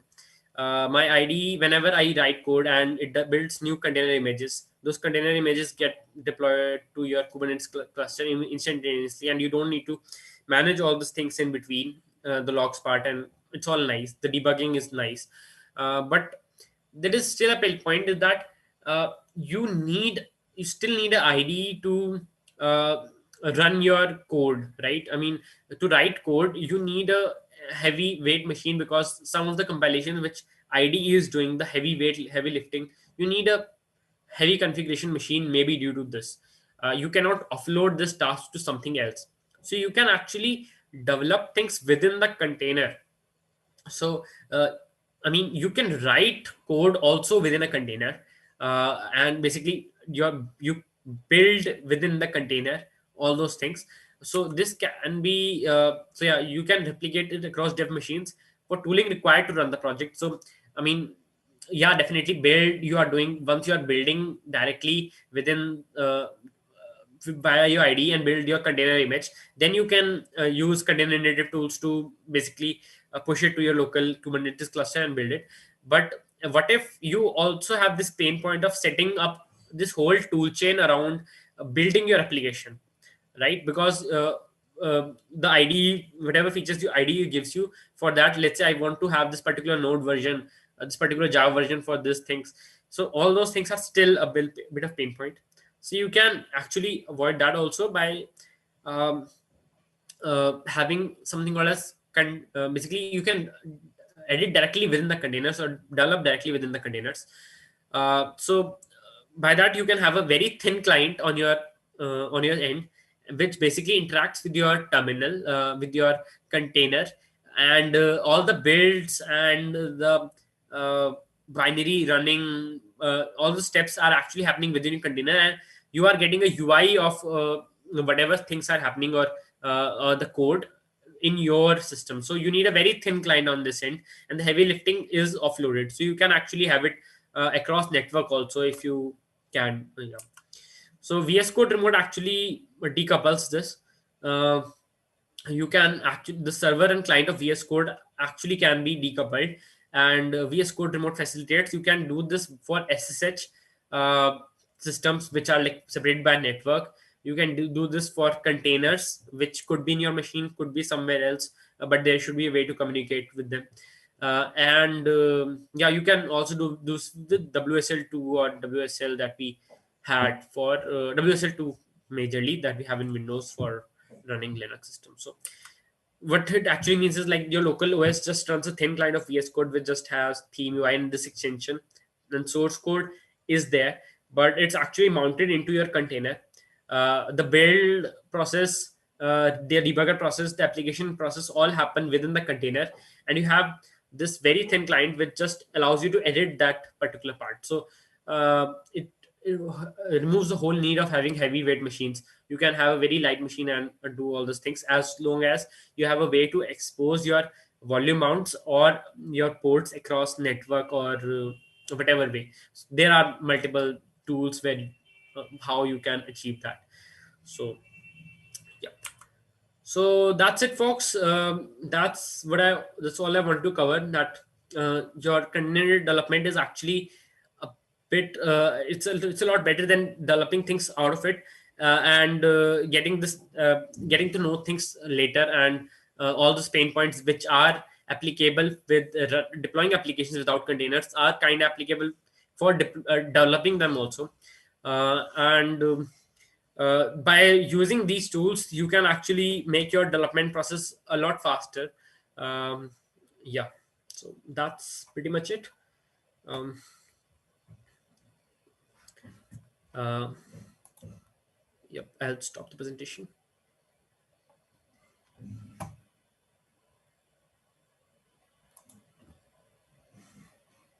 That was like, I wouldn't lie, but the only thing I know about containers is that joke that it works on my machine, and somebody said, "Let's ship your machine." That's practically all I know. But thank you so much for the technical talk. I'm sorry, I really didn't understand, but people are having tons of fun in the chat. There's yum going on. There's DNF versus yum going on. I have no clue what's happening, but looks like you folks had fun. And if you had fun, let's have a Pranjal OP in the chat. Let's have Pranjal. Oh, it's already happening. Pranjal OP is already happening in the chat. Thank you so much, Pranjal, for that conversation. Questions in AMA, folks? Love the talk. People love the talk. So thank you so much, Pranjal, once again, for sharing this with us. Cool. I will see you in AMA. Yeah. There in the AMA, you can talk me around like all these things which I've discussed in the talk, and all other things which have filled within the past. Yep. Right. Awesome. Pranjal OP is happening in the chat. You enjoy, Pranjal. We're gonna catch up with you at with the AMA. And now, folks, now we come to the last talk for the day, and I believe the last speaker session for Hackout. So this is one I'm really excited about. And this is the person behind the Hackout itself, and Headout itself. So excited to present Vikram, co-founder and CTO of Headout. Vikram has been dabbling with code since early childhood and somewhat addicted to crypto. Addicted is an understatement, I would say, for quite some time now. And he has more than 10 years of experience in the software and startup industry and loves to solve hard tech problems, engineering and product problems.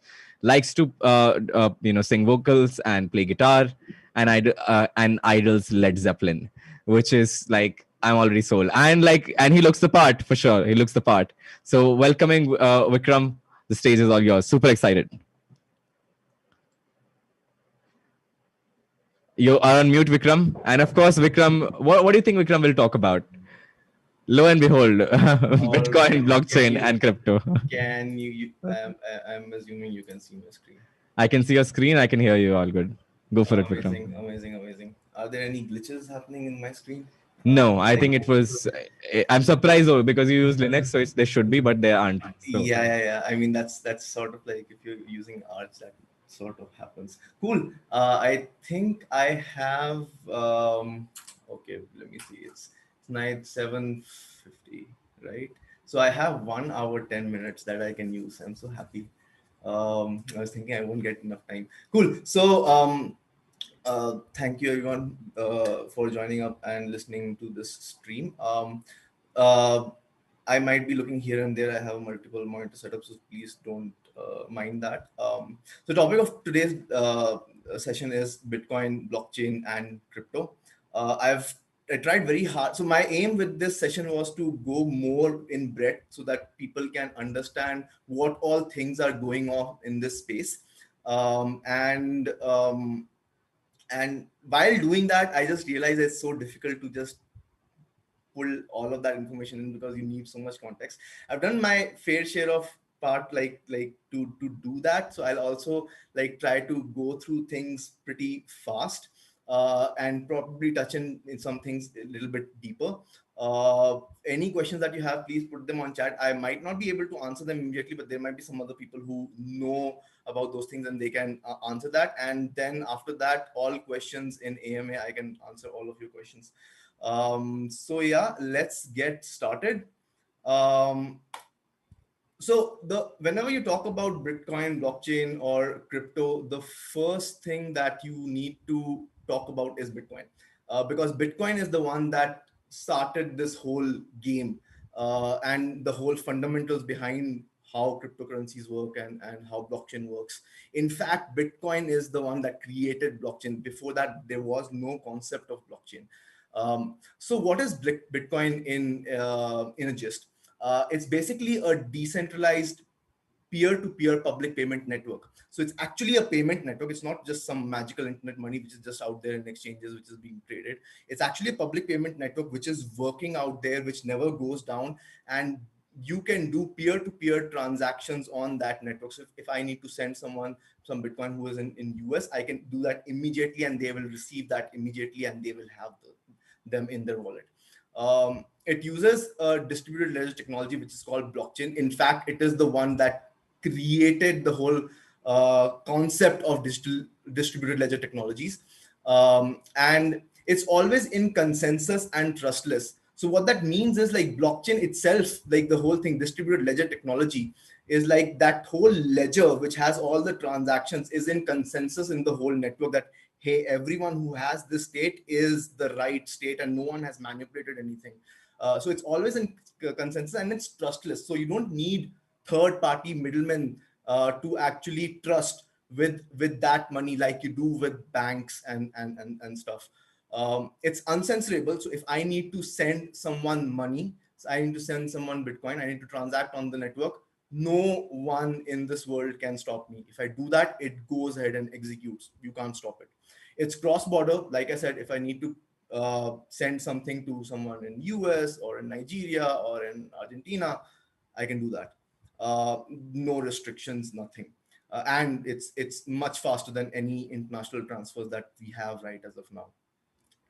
Barring the whole visa and stuff, but if you do bank transfers and stuff, like it's much faster than that. It has a provably digitally native scarce native token. This is a very important point which we'll get to afterwards. So that's that. It's completely open source. You can currently go out there, look at Bitcoin's source code and start running it. You can do that.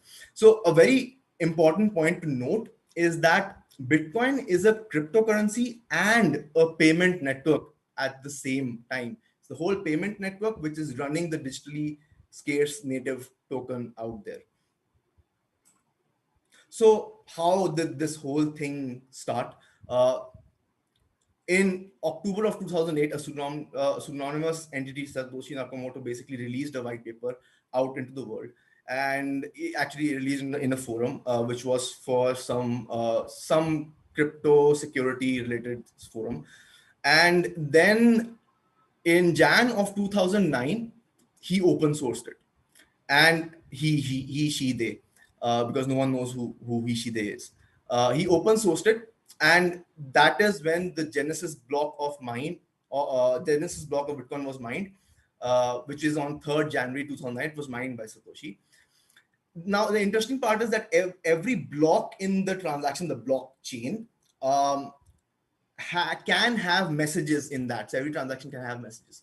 The message that was encoded in the first block was the Times 3rd Jan 2009 Chancellor on the brink of second bailout for banks.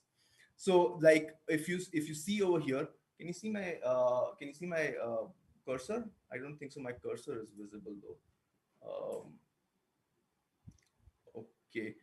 Let's go on. So if you see this newspaper clipping actually came out on that day, which had the same title, Chancellor on the brink of second bailout for banks. So this basically had Satoshi did this for two reasons.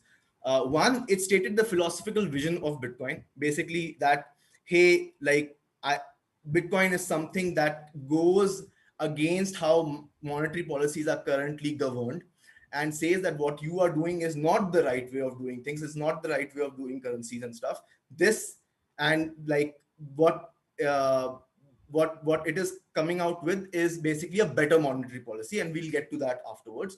That's one. And second was that he needed a real world timestamping for the Genesis block. He needed to show that the Genesis block was mined on that day. So he took up the headline of the newspaper that came out on that day and put that in the transaction, so that it's very visible that this block was not mined beforehand.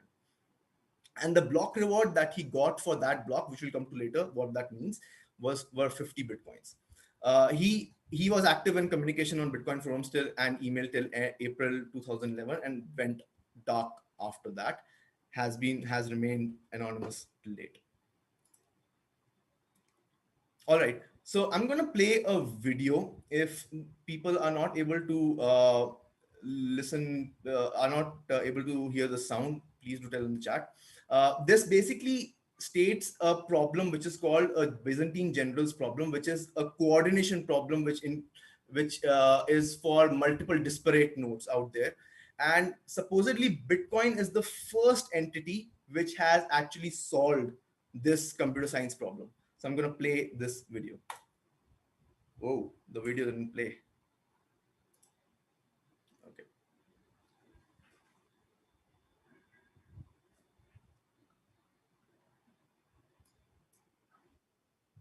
I'm going to explain it by using an ancient problem that Bitcoin claims to have solved. It's called the Byzantine generals problem. And until now, it's been unsolvable. The problem goes like this. How do you make absolutely sure that multiple entities which are separated by distance are in absolute full agreement before an action is taken? In other words, how can individual parties find a way to guarantee full consensus? Here's the example. Imagine that you are a general in the Byzantine army and you're planning to attack an enemy city. You have the city surrounded by several battalions, each of them camped several miles from the other, and each of them led by another general. A coordinated attack on the city from all sides at the same time will be successful, but an uncoordinated attack will likely end in defeat. You have decided to attack at dawn, but you have no walkie-talkies or cell phones, and signals from flags, torches, or smoke could be seen by the enemy. How do you make sure with absolute certainty that all of the other generals reach consensus and all attack together at dawn? You could send messengers on horseback, but what if one of them is captured or killed before delivering the message? You would need to have a reply from each of your generals confirming that they have received your message, which means that they would have to send messengers to you on horseback, but what if they are captured or killed? What if a messenger is captured by the enemy and an imposter messenger with a fake reply is sent back to you? And how do the other generals know that the messages that they received from you are genuine and haven't been intercepted and altered by the enemy? Worse yet, what if some of the other generals are traitors and they send messages back to you confirming that they will attack at dawn when their true intention is to retreat? How can you ever be absolutely certain that all of your battalions will reach consensus and attack simultaneously? Like I said, this problem has remained unsolved for thousands of years, and at its core, it's all about individual parties being able to trust each other directly, no strings attached. Bitcoin claims to have conquered this problem. Now imagine that the battalions are actually computers on a network, and that the generals are copies of a computer program running a ledger. A ledger that, via some very complex math, records transactions and events in the exact order that they happened. The key here is that all of these ledgers are exactly the same for everyone.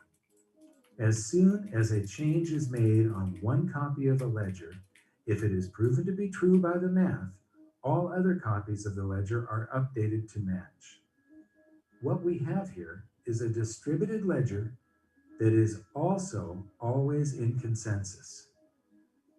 This is one of the first things to understand about Bitcoin. It is the first full consensus distributed ledger mankind has ever seen. This network can be expanded across the entire planet. It means that individual parties on opposite sides of the world can come to consensus on an event without requiring any third party as an intermediary for trust. Whether it's an order from a general to his troops or an order from you for a pizza, a distributed ledger confirms via math whether an event is true and records it permanently. Bitcoin, the first full consensus distributed ledger, is a trust machine. All right. So that's a pretty interesting and pretty deep concept, and most of all of the distributed ledgers actually aim to solve Byzantine fault tolerance in some way. So basically, just to give you a little bit more gist of what this is, it's a distributed computing problem applicable when component nodes can fail or misbehave, and a guaranteed consensus is required. Formally also extrapolates into hardware components. It's considered the most general and difficult class of failure modes applicable to anything and everything out there. It was formally defined in 1982 by some scientists in NASA. Bitcoin achieved Byzantine fault tolerance by creating a new concept of blockchain and proof of work for historical state management. Almost all of current cryptoverse builds on top of this foundation. So now, what is blockchain? Blockchain can be considered as nothing but like a reverse linked list of blocks. The special thing is that inside a block, you have a lot of transactions and other variables. And then you have a hash, which is the hash of all the transactions in that block and the variables, plus the hash of the previous block. So basically, the hash of a block has the signature information of every block that happened behind that. So it has that historical context. Um, yeah, the hashing function used in Bitcoin's blockchain is SHA-256. So what is mining? Mining is very simple. The work of trying to find a block is called mining. Bitcoin is open source, so you can go ahead, download that source, run it, and you will start mining. So simple. The more miners there are on the network, the more hash rate the network will have, because your system is giving more hash rate to the network. Now, what is the incentive of doing this? The incentive for mining, the incentive for mining in general is the block reward for every block that you create, and the transaction fees for all the transactions within it. So basically, whenever you generate a block, you get a block reward, which is in bitcoins. This is how actually bitcoins are created, by the way. Bitcoins just don't created are not just created just like that. They are only and only created when a block is mined, and you get that block reward, and you also get the transaction fees for all the transactions within that block. The current block reward for Bitcoin is around 6.25 Bitcoins, which actually right as of now, which basically means that is somewhere around, I guess, $90,000, $100,000, which basically means it's not going to be so easy to create a block. We'll also come to that afterwards. Now, what was this proof of work thing that we stated? We'll go with some concepts to superficially understand that. So the first thing that you need to understand is there's something known as difficulty. So the network aims to create blocks at an average of 10 minutes because of n number of reasons, to avoid DOS attacks and stuff. Now, the more hash rate you have on a network, the more computation power you have, it just makes intuitive sense that some computation will happen faster, right? So the blocks should start coming out faster, and that is what happens. So the average block production time is inversely proportional to the hash rate of the network. But Bitcoin wants to have 10-minute block times. So what it does is it adjusts the difficulty of its network every 2016 blocks, which basically equates to 2 weeks if you keep an average time of 10 minutes. There's something also called as hash target, which is basically inversely proportional to difficulty. So basically, if the hash rate goes up, the difficulty will also start going up, and hence the hash target is going to start going down. So let's say you start with the top line hash target of f. The hash target is going to start going down till it goes to 0, which is going to be like very, very distant in the future, might not even happen. But it's kind of going to start going down, and then you'll start having like suffixed zeros on the hash target. Now, the whole aim of the game is that every block that comes out that block's hash needs to be lesser than the target set by the network. If so, that's the whole game of proof of work that miners are doing. They're trying to find that hash which is lesser than the target of the network and which conforms to the transactions in the block and the previous hash. And they do this by adjusting a nonce variable in the block and brute forcing on that nonce variable. When a miner finds such a hash, it broadcasts that block with that hash to the network. The block, and everyone on the network can verify that. If it's verified, the block is recorded, and every miner stops doing what it was doing and then goes and starts producing the next block. Now, it's very important to note that it takes a lot of computational power to find such a unique hash, but negligible power to verify it. And the miner who creates a new block gets the block reward. So now, how has this mining evolved with time?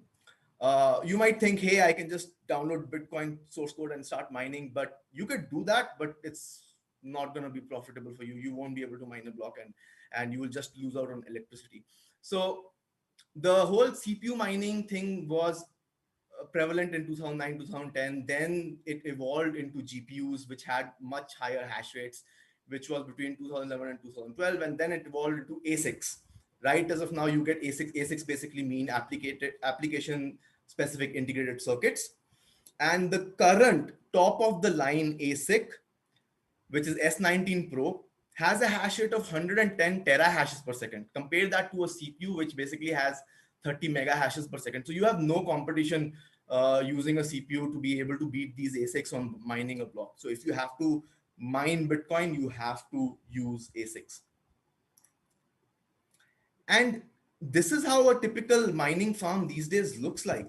Like, it's not your average Joe just running like a small machine in their home. They can, but there are farms which have racks and racks and racks of such ASICs out there, which are 24/7 trying to crunch those numbers and mine those blocks, which is why it's also called, like, they're working so hard. It's called proof of work.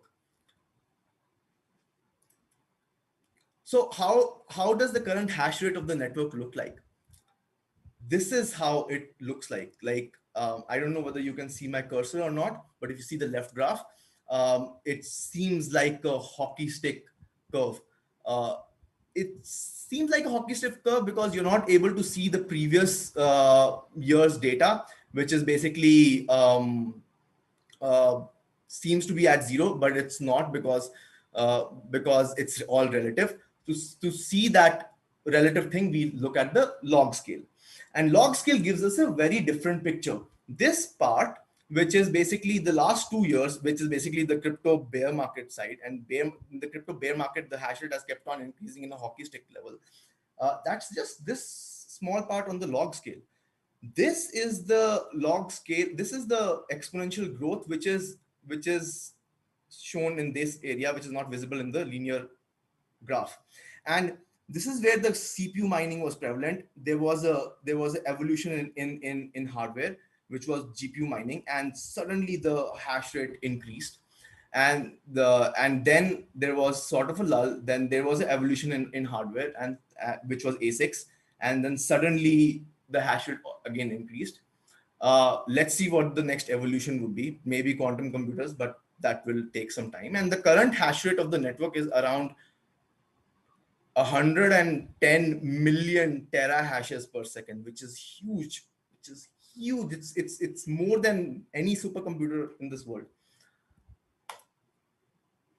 So let's say you buy a S19 Pro and you start running it. Hey, ASIC, nice hash power. I can mine blocks. It's still not profitable. Why? Because you only get money, which is Bitcoin, which is the block reward, when you create a block. All other times, you are just spending money on crunching, spending money, basically your electricity, on crunching those numbers and not even producing a block. The probability of you creating a block with an S19 Pro in 1 year is 5%. So that's just not worth it. So what do? Well, you buy a ASIC and you join a pool. a pool will basically be a conglomeration of hash power of all the people who have joined the pool, will be able to manage your devices and be able to see which nonce to use and all of the params and which all transactions. So you become part of that pool, which has a higher hash rate then, and hence you have more probability of creating a block. So basically, and when a pool creates a block, the block rewards of that block are distributed to the poolers, depending upon the percentage of hash rate provided after taking a small cut. Cool. So we talked about Bitcoin. We talked about that native, digitally scaled token. So what is that? How is that being distributed? Like what is the math behind that, right? So as we already stated, new Bitcoins can only be mined. And for every block created, the miner is given Bitcoins as a block reward. It is set in code that there can only and only ever be 21 million Bitcoins ever. That's it. Unless there isn't a minor consensus which changes that, that's not going to happen. It hasn't changed till now. And like with the current huge hash power, there is no way it's going to change going forward either. It was easier to change it beforehand. It's exponentially much more difficult to change it now. Currently, almost 18.5 million Bitcoins are already mined. So basically 88.2% of the supply is already mined. But all Bitcoins will be mined by the year 2140. How is that working? How is that possible? Write down in the chats. This is not a prized question though, because I'm presuming a lot of people will already know this.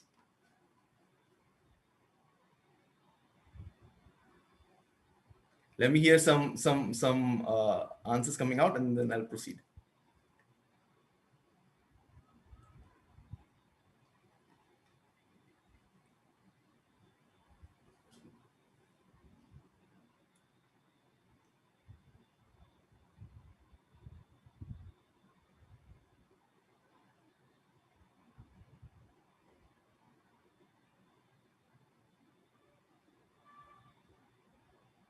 All right, we have a few answers. Okay, cool.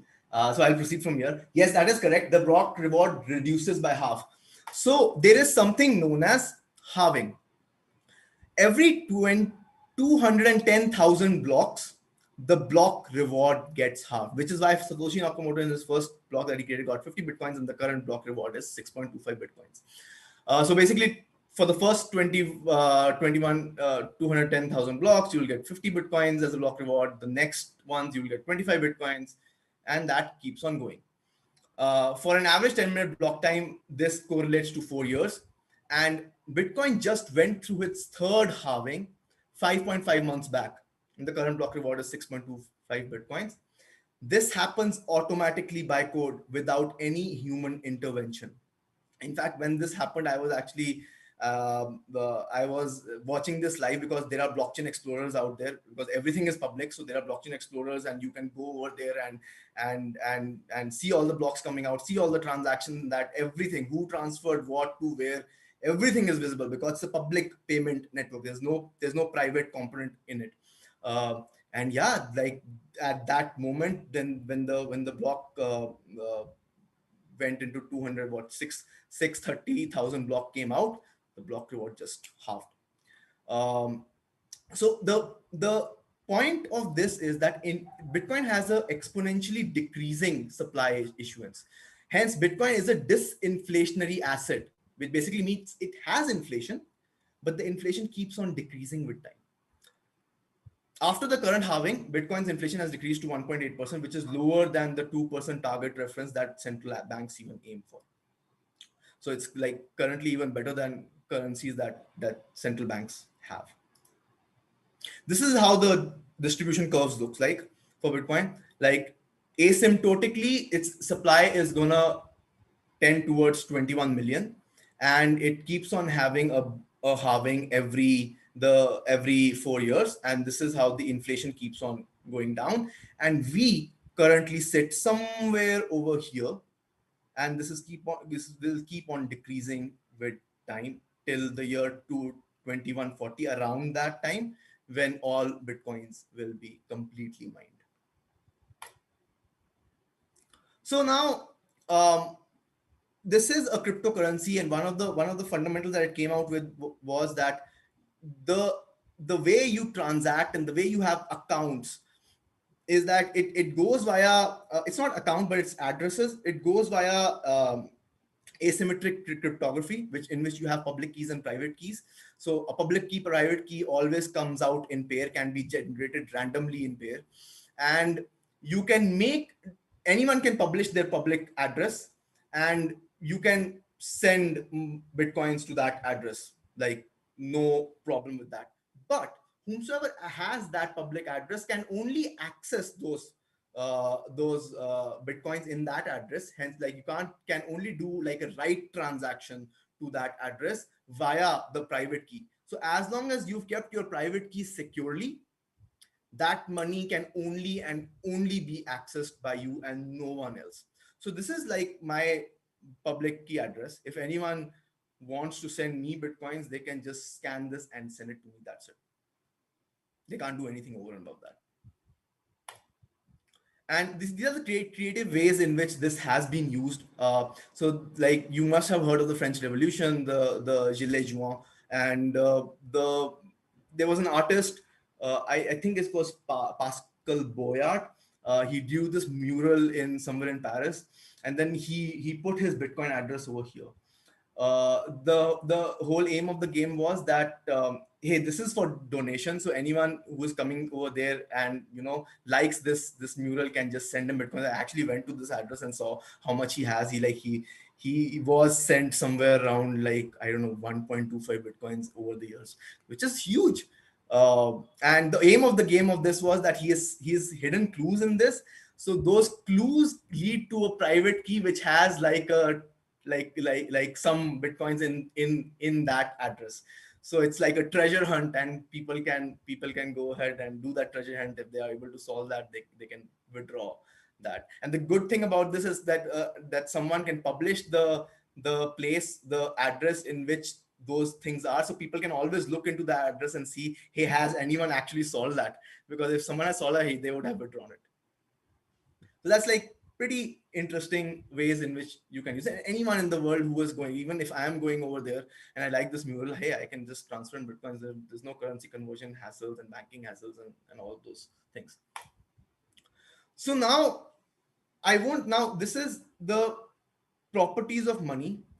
Typically, money has three basic properties, like store of value, medium of exchange, and unit of account. But this is like more diversified of that. I won't go into each of these, but this is a comparison between what type of money properties does Bitcoin, gold, and fiat have. Fiat is basically normal currencies.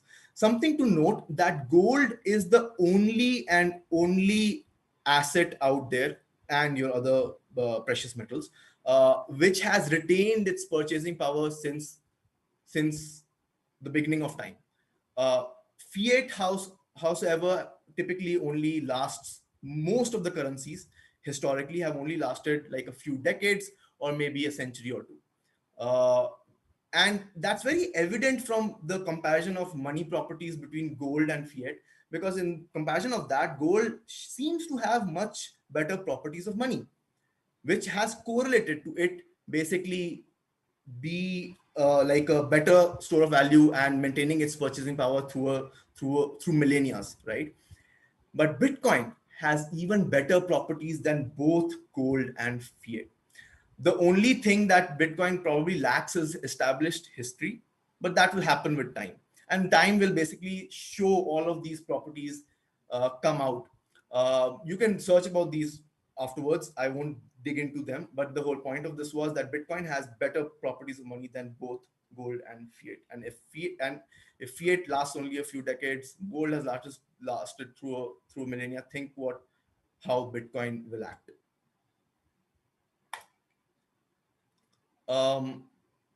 By the way, if I go back, there are two properties over here, which is openly programmable and decentralized, which never even people thought of, like that thing be a property of money. So that's a shift in paradigm of how even money works. Cool. Now let's get into some price knowledge. People think like, hey, like last, like 2017 bubble burst and that was it. What people don't know, that that wasn't the first Bitcoin bubble out there. Bitcoin has already gone through 3 bubbles before, like including that. Just that it's not evident if you look over here again because it's in linear scale, right? But if you go to the log scale, a different picture is made, and these orange lines are when the halving happens. So it had its first bubble where it went from 0 to $30 and stuff, and then crashed to $2, which was a proper bubble burst.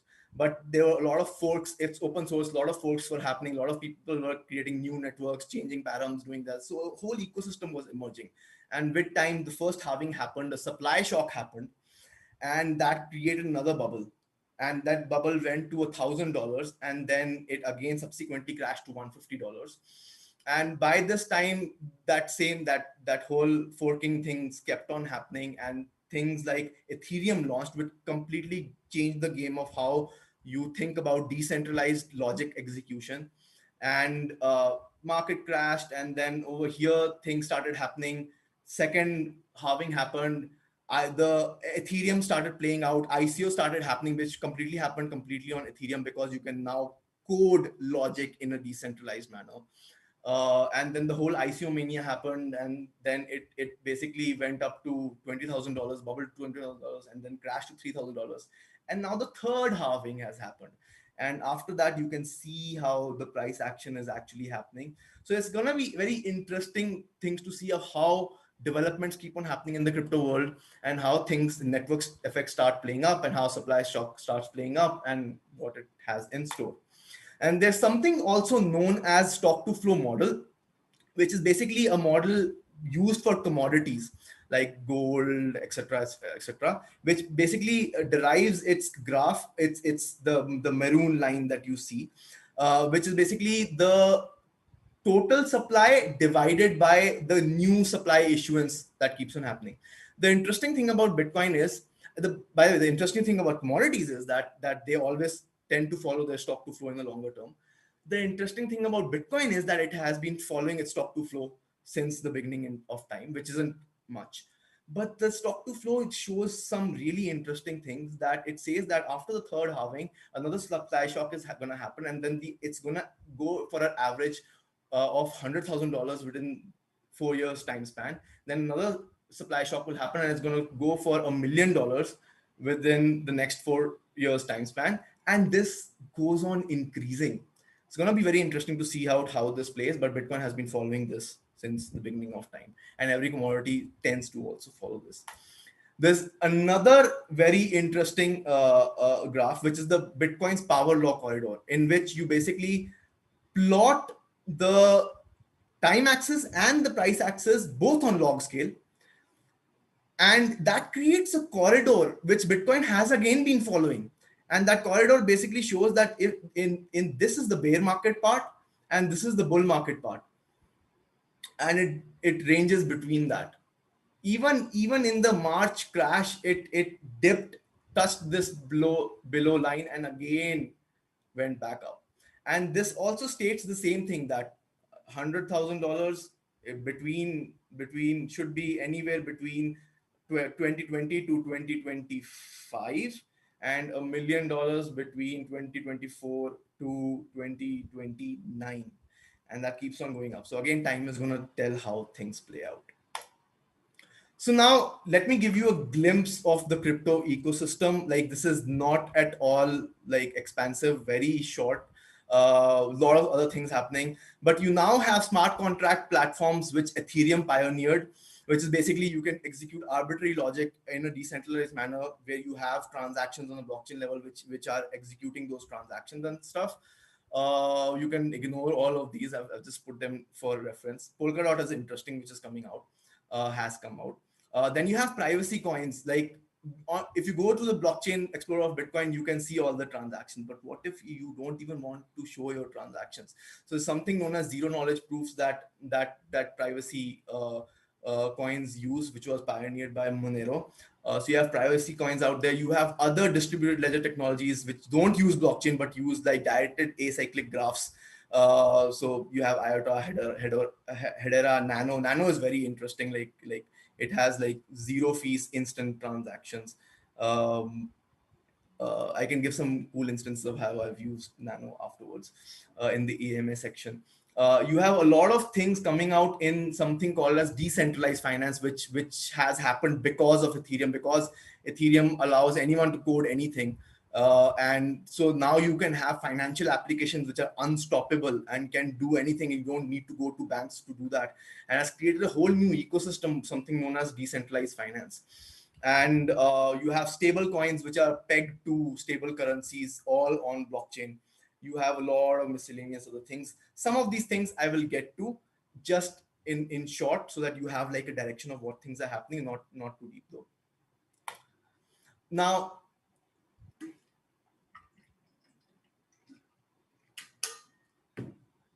okay, now Ethereum.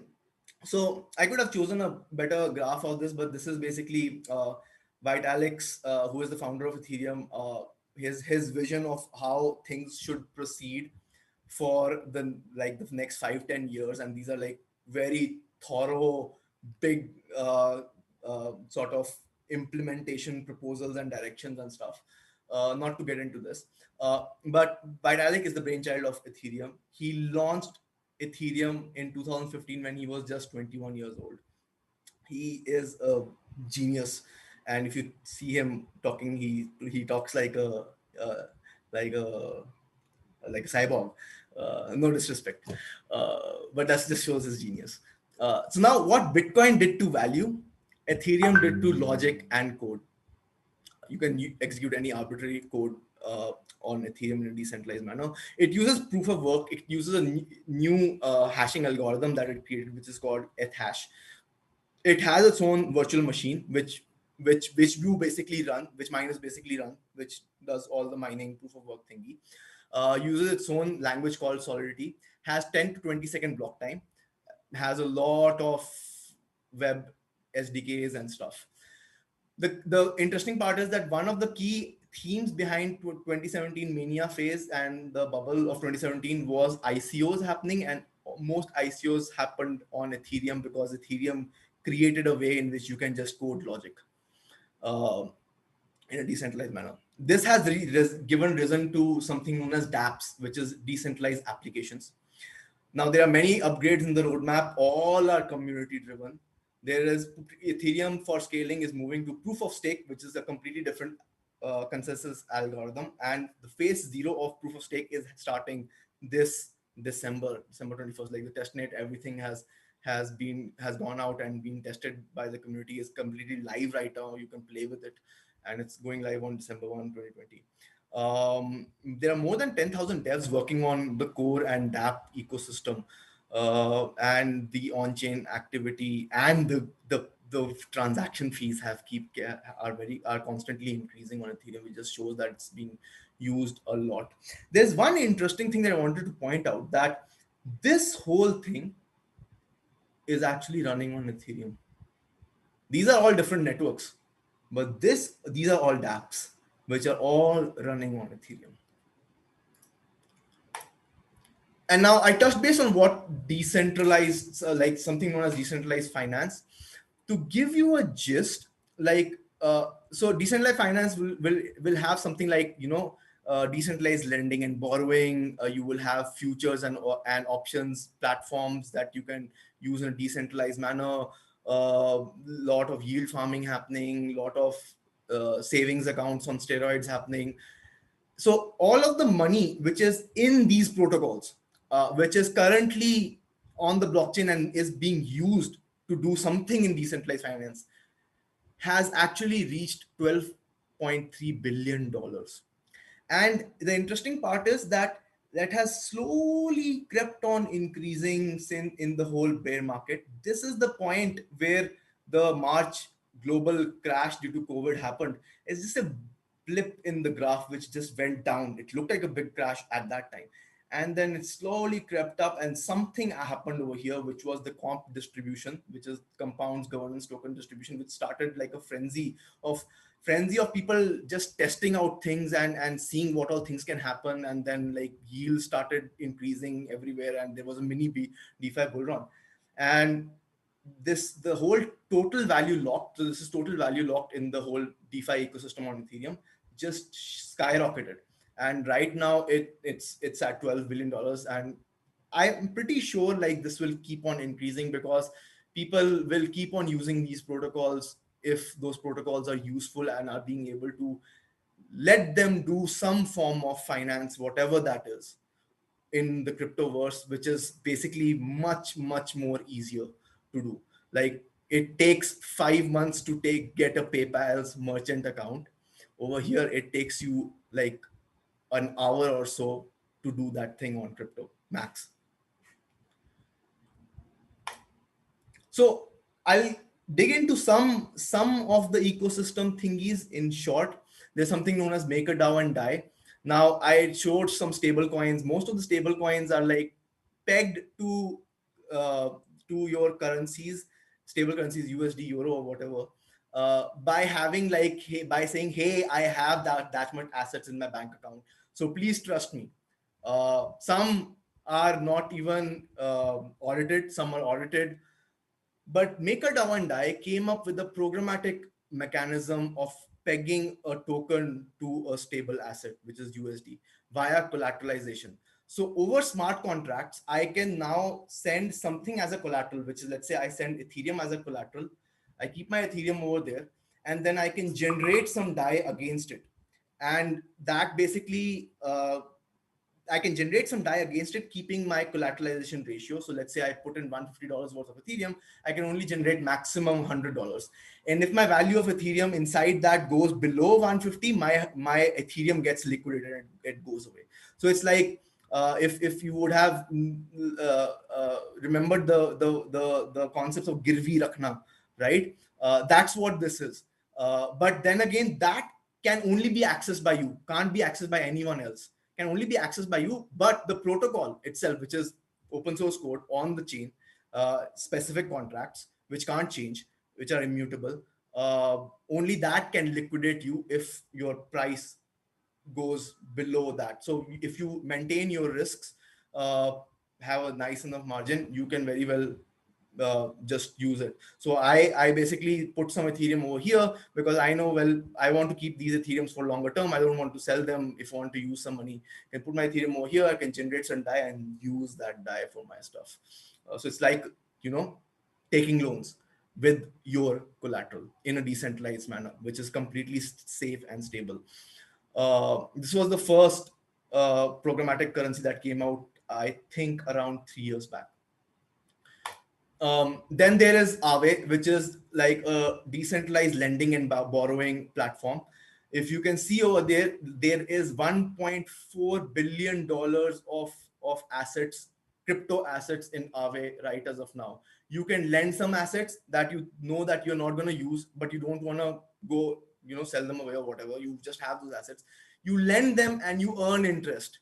Like that's possible in the current banking infrastructure, but you don't have that access. It's only possible for institutional investors, and it's not that easily accessible. I can currently put some assets that I have over here and earn some interest on that. And if you want to borrow something, you can also borrow something from over here, again via keeping collaterals as lent assets. You can borrow some things, you again have that same collateralization ratio funda happening, and you have to maintain that, otherwise your lent assets will be liquidated. And whatever you borrow, you have your interest rate keeps on accruing. So like perfect mechanism of lending and borrowing in a decentralized manner, which is currently being used, and there are $1.4 billion in assets which are using this, or people who have those assets who are using this. Then you have Uniswap. So this was very interesting. Uniswap came up with typically when you have to swap a token, what do you have to do? You have to send a token to an exchange. You do a swap over there, then you withdraw it from that exchange. You have withdrawal fees. You have that time lag happening. You are sending your assets to a centralized entity. But what if you can do that completely in a decentralized manner from your wallet itself, like completely on chain. Your assets not going to some exchange and stuff. Uniswap came up with a methodology of something known as AMMs, which is automated market makers. So again, these are all smart contracts and stuff. And that basically is like a pool of two assets which maintains its price parity depending upon how much assets are in that pool. This came out 2 years ago. And yes, people didn't know much about it. Little adoption kept on happening slowly and steadily. And just this summer, like things started, like suddenly people started experimenting, started getting more to know more, and like the liquidity in those AMMs have now increased by $3 to $3 billion.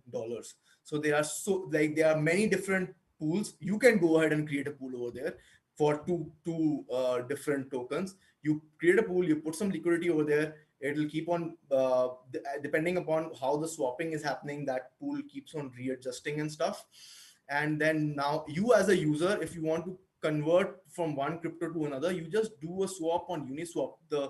The token just goes from your wallet to that smart contract. The smart contract executes on Ethereum, and then it gives you back the other token and stuff. So pretty seamless token swapping also now happening on Ethereum. And the interesting thing is that all of these things have now become as money Legos, which can be, which are composable in nature and can be stacked on top of each other. And then you can write smart contracts which are using all of these protocols in that one same smart contract. And that is how something known as Yearn came out. So Yearn is basically like a savings bank on steroids. What it does is they write strategies, or the community writes strategies on smart contracts. And with time, those strategies keep on seeing, hey, where is the best yield that I can get? Is there some lending platform which is giving me more yields? Maybe there are two different AMMs on Uniswap which have different prices for the same two tokens. So there are arbitrage opportunities. Arbitrage basically means different prices over here. So I can sell for the same token on a high and buy out in low. So I get more of those tokens. So I get a profit. That's like a very general general thingy that happens in any market, like arbitrage. So maybe there are arbitrage opportunities. Maybe there are other things. So now what you can do is you can put your assets in these vaults, and these vaults will generate those assets for more of those assets for you by finding the best yielding strategies in the whole ecosystem. And they keep on shifting those strategies with respect to whichever strategy is the best. So now if you can see like DAI is pegged to USD, and like it currently has 8% interest. By the way, 8% interest is like high for USD for even fixed deposits, because typically USD fixed deposits have 1-2% interest, I guess. But this is right now because DeFi is going through a short-term bear market, and everything yields have dropped. Like this is the lowest yields. When the DeFi bull market was happening like 2 months back, these yields were somewhere around 80%, 100%. Like you are getting 80%, 100% for that compound on a compounded level for that time duration for whatever assets you had put in. So there was a frenzy going on for people hunting for yields and stuff. And even in a bear market, this is giving you better yields than normal bank deposit FDs. So think of what will happen when yield strategies start becoming even better, or you come out of DeFi bear market and stuff. DeFi is a bear market, but the TVL doesn't look like that. It's in a bear market and thing. Then there is something known as token sets. These are again smart contracts in which there are token sets in which like those smart contracts keep on rebalancing those token sets with respect to some arbitrary strategy that you've written with respect to trading signals and stuff. And then those get published, and then you can actually put your liquidity on some token sets which are performing well and stuff. And then it keeps on rebalancing automatically every 12 hours on chain. And you don't need to do anything. You just need to see or write the right strategies, or see some good written strategies and put your liquidity to that, and you will keep on profiting from those trades that it is creating with respect to whatever signals have been coded. Then you have Rarible, which is basically so there's a concept of NFTs, which is non-fungible tokens. Like fungibility is like two things are the same thing, but like when you talk about in-game items like swords and stuff, which can be represented on-chain assets, two swords are not the same thing. They are two different, things. If you buy a sword, you could upgrade it. There are more properties that it can have. So two swords are not the same thing, even though they look alike right as of now. So there's a concept of NFTs and art and animations happening, which is happening in Laravel. You can create your artworks over here. You can put them for selling. People can buy them. People can trade them. People can put them on Uniswap, and lending, borrowing can happen over protocols. A lot of things can happen. Then you have Chainlink, which is like a decentralized Oracle solution, which is basically oracles will be like blockchains can't talk to the real world. They can only see what's happening within them. But most of the things you have to talk to the real world, right? So how do you do that? So there are concepts of decentralized Oracle solutions which are coming up, which Chainlink has pioneered. And yeah, like most of the DeFi's price feeds are coming via Chainlink's Oracle solutions. And Chainlink has like, it's a very interesting thing, because like in the whole bear market of crypto that happened last 3 years, Chainlink never had a bear market, just had a bull market. And so I'm pretty interested in seeing what happens when the actual bull market in crypto happens. Very powerful thing. If you look into this, there are so many features that this has. There are even like some concept of verifiable randomness, which is happening on Chainlink, like random things or random numbers which are being generated, and you can prove verifiably that this actually is a random number. It was actually a random number after generation. Then there is synthetics, which is basically pegging assets to real world assets. So now you can have stocks coming on blockchain. You can have real world assets coming on blockchain, houses coming on blockchain, etc., etc. This does it via binary options and stuff. Too much technical to get into it, but you can read about it. There's something known as REN, which is basically trying to bring, now every different blockchain can't intercommunicate right now. But what if you want to use Bitcoin on Ethereum, right? Or what if you want to use Bitcoin for lending and borrowing and all of the DeFi stuff? So REN is a methodology, which is the REN virtual machine, is a methodology of bringing these other blockchain assets on Ethereum. So now you can, Bitcoin is already there on Ethereum. There's something known as REN BTC. And then other assets will also keep on coming up, like Zcash and Bitcoin Cash, etc., etc. Then you have things like Decentraland, which is in the gaming sector, whereby it's a virtual world whereby the whole land can be bought or sold. And if you own a land on chain, which is like, you can do that on via your wallets and all the smart contracts and stuff, you can build things on top of that. So people have started building their offices over here, or some gaming stations over here. You can go over there, like interact with people, play games. You can have some roller coaster rides. They can be on-chain assets, that so you can have some tokens that there is like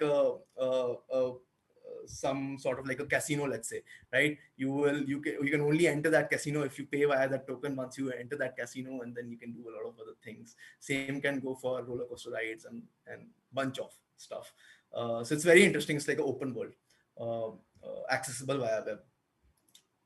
Then you have things like Gods Unchained, which is like, again, NFT play. Like you have trading card games. If people have heard about, Duel Masters or Pokemon or WWE trade cards, you used to trade them and play with them. Like this is actual game that there are cards out there that you can play with. Really amazing animations happening with all of those things. And yeah, you can trade those cards. You can win cards. You can earn by playing and stuff. So yeah, a lot of things happening in the ecosystem. If I have time, I can keep on blurting out endlessly about all the other things. But I think the larger thing is that if you take the red pill and go down the rabbit hole and try to see what all things are happening in the cryptoverse, how it is completely changing, how slow-paced the traditional systems that require a third party, banking, supply chains, identity management, all of these things, etc., etc., and how it is changing the game in an exponential and a network effects manner, you will understand what Morpheus is trying to say over here. With that, thank you for coming up for the stream.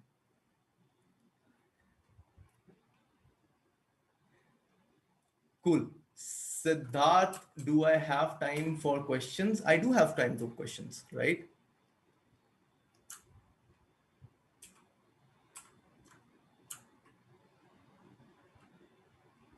You're on mute, dude.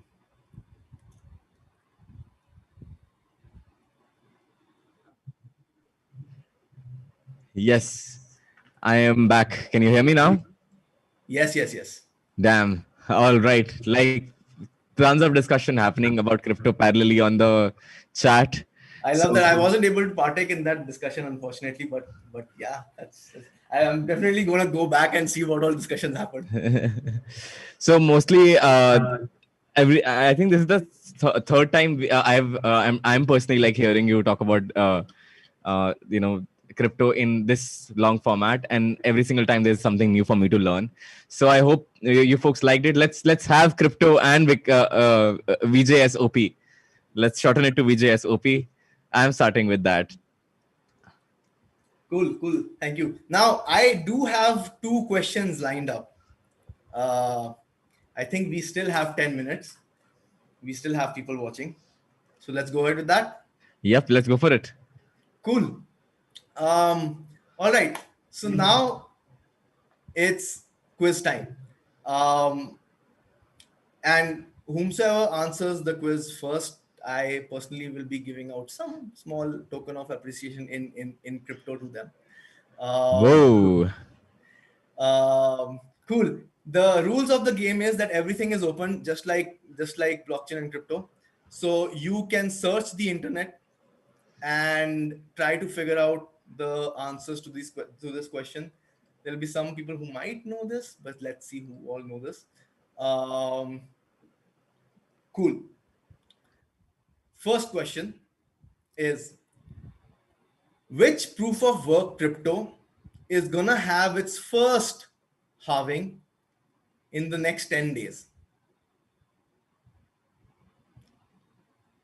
Obviously, it's difficult to figure this out. So with time, if people are not able to answer this, I'm gonna give out some clues.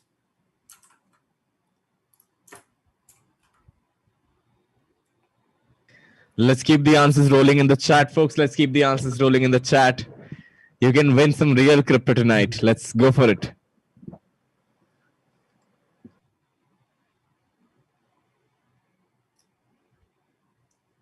Nope, it's not ETH.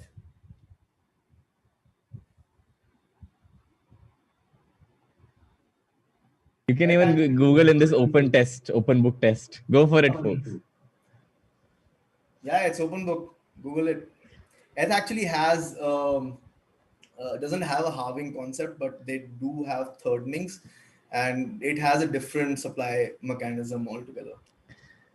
Is Zcash the answer? Shebin Johnson. Shebin says Zcash. That is right. I believe Seven knows a lot about cryptoverse. Also talking with him, so he does win this. Hey, I didn't even have to give clues. I thought I'll have to give clues. Awesome. First winner, I guess. So yes, the answer to this question is Zcash. Zcash is a privacy cryptocurrency which is basically based on zero knowledge proofs and stuff. And very interestingly, Ethereum is actually using the research of Zcash to scale itself via bringing zk rollups and probably even optimistic rollups, I guess. So yeah, Zcash is the right answer. Nice, Shebin. Cool. So the second question is this: identify this person. I know someone in the chat who knows this.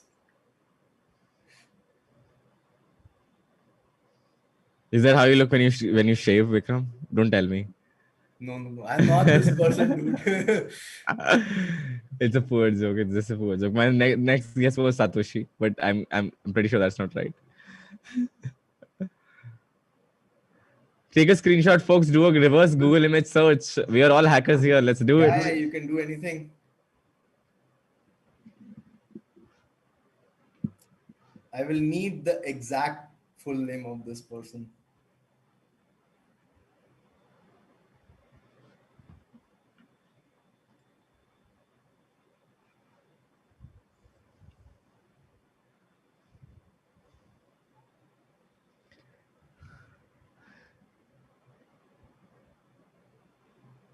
Sid has written an answer. Dave, you need to write the full. He wrote it. I don't know why it's not appearing. Kleiman or something he has written. Days Kleiman. That's Dave Kleiman. Kleiman is I need the exact answer. So, Dave Kleiman is not it because Sid has written it. It's not appearing on the chat for some reason. Oh, I have to switch to live chat from top chat. Then it appears. Yeah, if you switch to live chat, Vikram, you can see it. Hey, I am on live chat. I can see people. No, there's a drop down from live chat and top chat. It says. Oh. Yeah, go to live I chat. didn't even know this. Yeah. Cool. So let's see who wrote Dave Kleiman. Yes. SJOP. That's right. SJOP. Dave Kleiman. So the interesting thing about this person is that people might have heard about Craig, right? He's called the fake Toshi. He says that he is Satoshi, and he also states a lot of things with this person. Like he has worked with this person, and like Craig is Satoshi and stuff. And there's actually like a case going on somewhere which involves supposed like a Kleiman estate case going on, which also involves supposed like 1 million bitcoins that are in custody, whose keys have been bifurcated via Shaman's secret encoding. Is it Shaman's or something like that? So my belief via a lot of research is that this guy is actually Satoshi Nakamoto. And this guy was an American computer forensics expert, an author and co-author of multiple books, and a frequent speaker at security-related events. And yes, this guy is not alive anymore, unfortunately. But there are n number of reasons why I think like that this guy is Satoshi. But hey, those are my words. So my second guess was right, Vikram. It was do, actually. do I get fraction of a cryptocurrency? Shared joint winners. Cool. So yeah, Dave Kleiman is the right answer. Look into this person, like read about him. There's not much information about him, but like some of his timelines of his life, because he's had like a bad timeline also. Like he got I think he got paralysis or something like that, or like he had some accident or something. So he was like on wheelchair for quite some time and stuff. But a lot of his timelines match with, and his thought processes match with thought process of Satoshi and stuff. But there are some differences too. So yeah, who knows? But yeah, do your own research. By the way, Dior is something very known in the cryptoverse. Do your own research. Please don't listen to anyone out there or even me to, hey, he talked about this, let's buy this. No, don't do that. Please do your own research. I can only give you directions. You have to do your own research and do whatever you want over and above that. So with that, thank you for coming up to the stream and listening to me, bearing with me.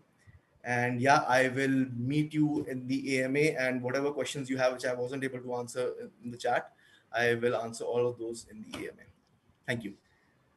Awesome. Thank you so much, Vikram. Thank you so much for the awesome talk, and thank you so much for the giveaway, for the surprise giveaway. Let's have Vijay SOP in the chat. Come on, folks. Like, who does that surprise giveaway on a live stream? Let's do it. Let's have it on the chat. I'm gonna start it. Vijay SOP once more. Vikram, you may want to stop sharing your screen so we can switch the layout. All right, folks. So that brings us to the end of speaker sessions for today. Looking forward to you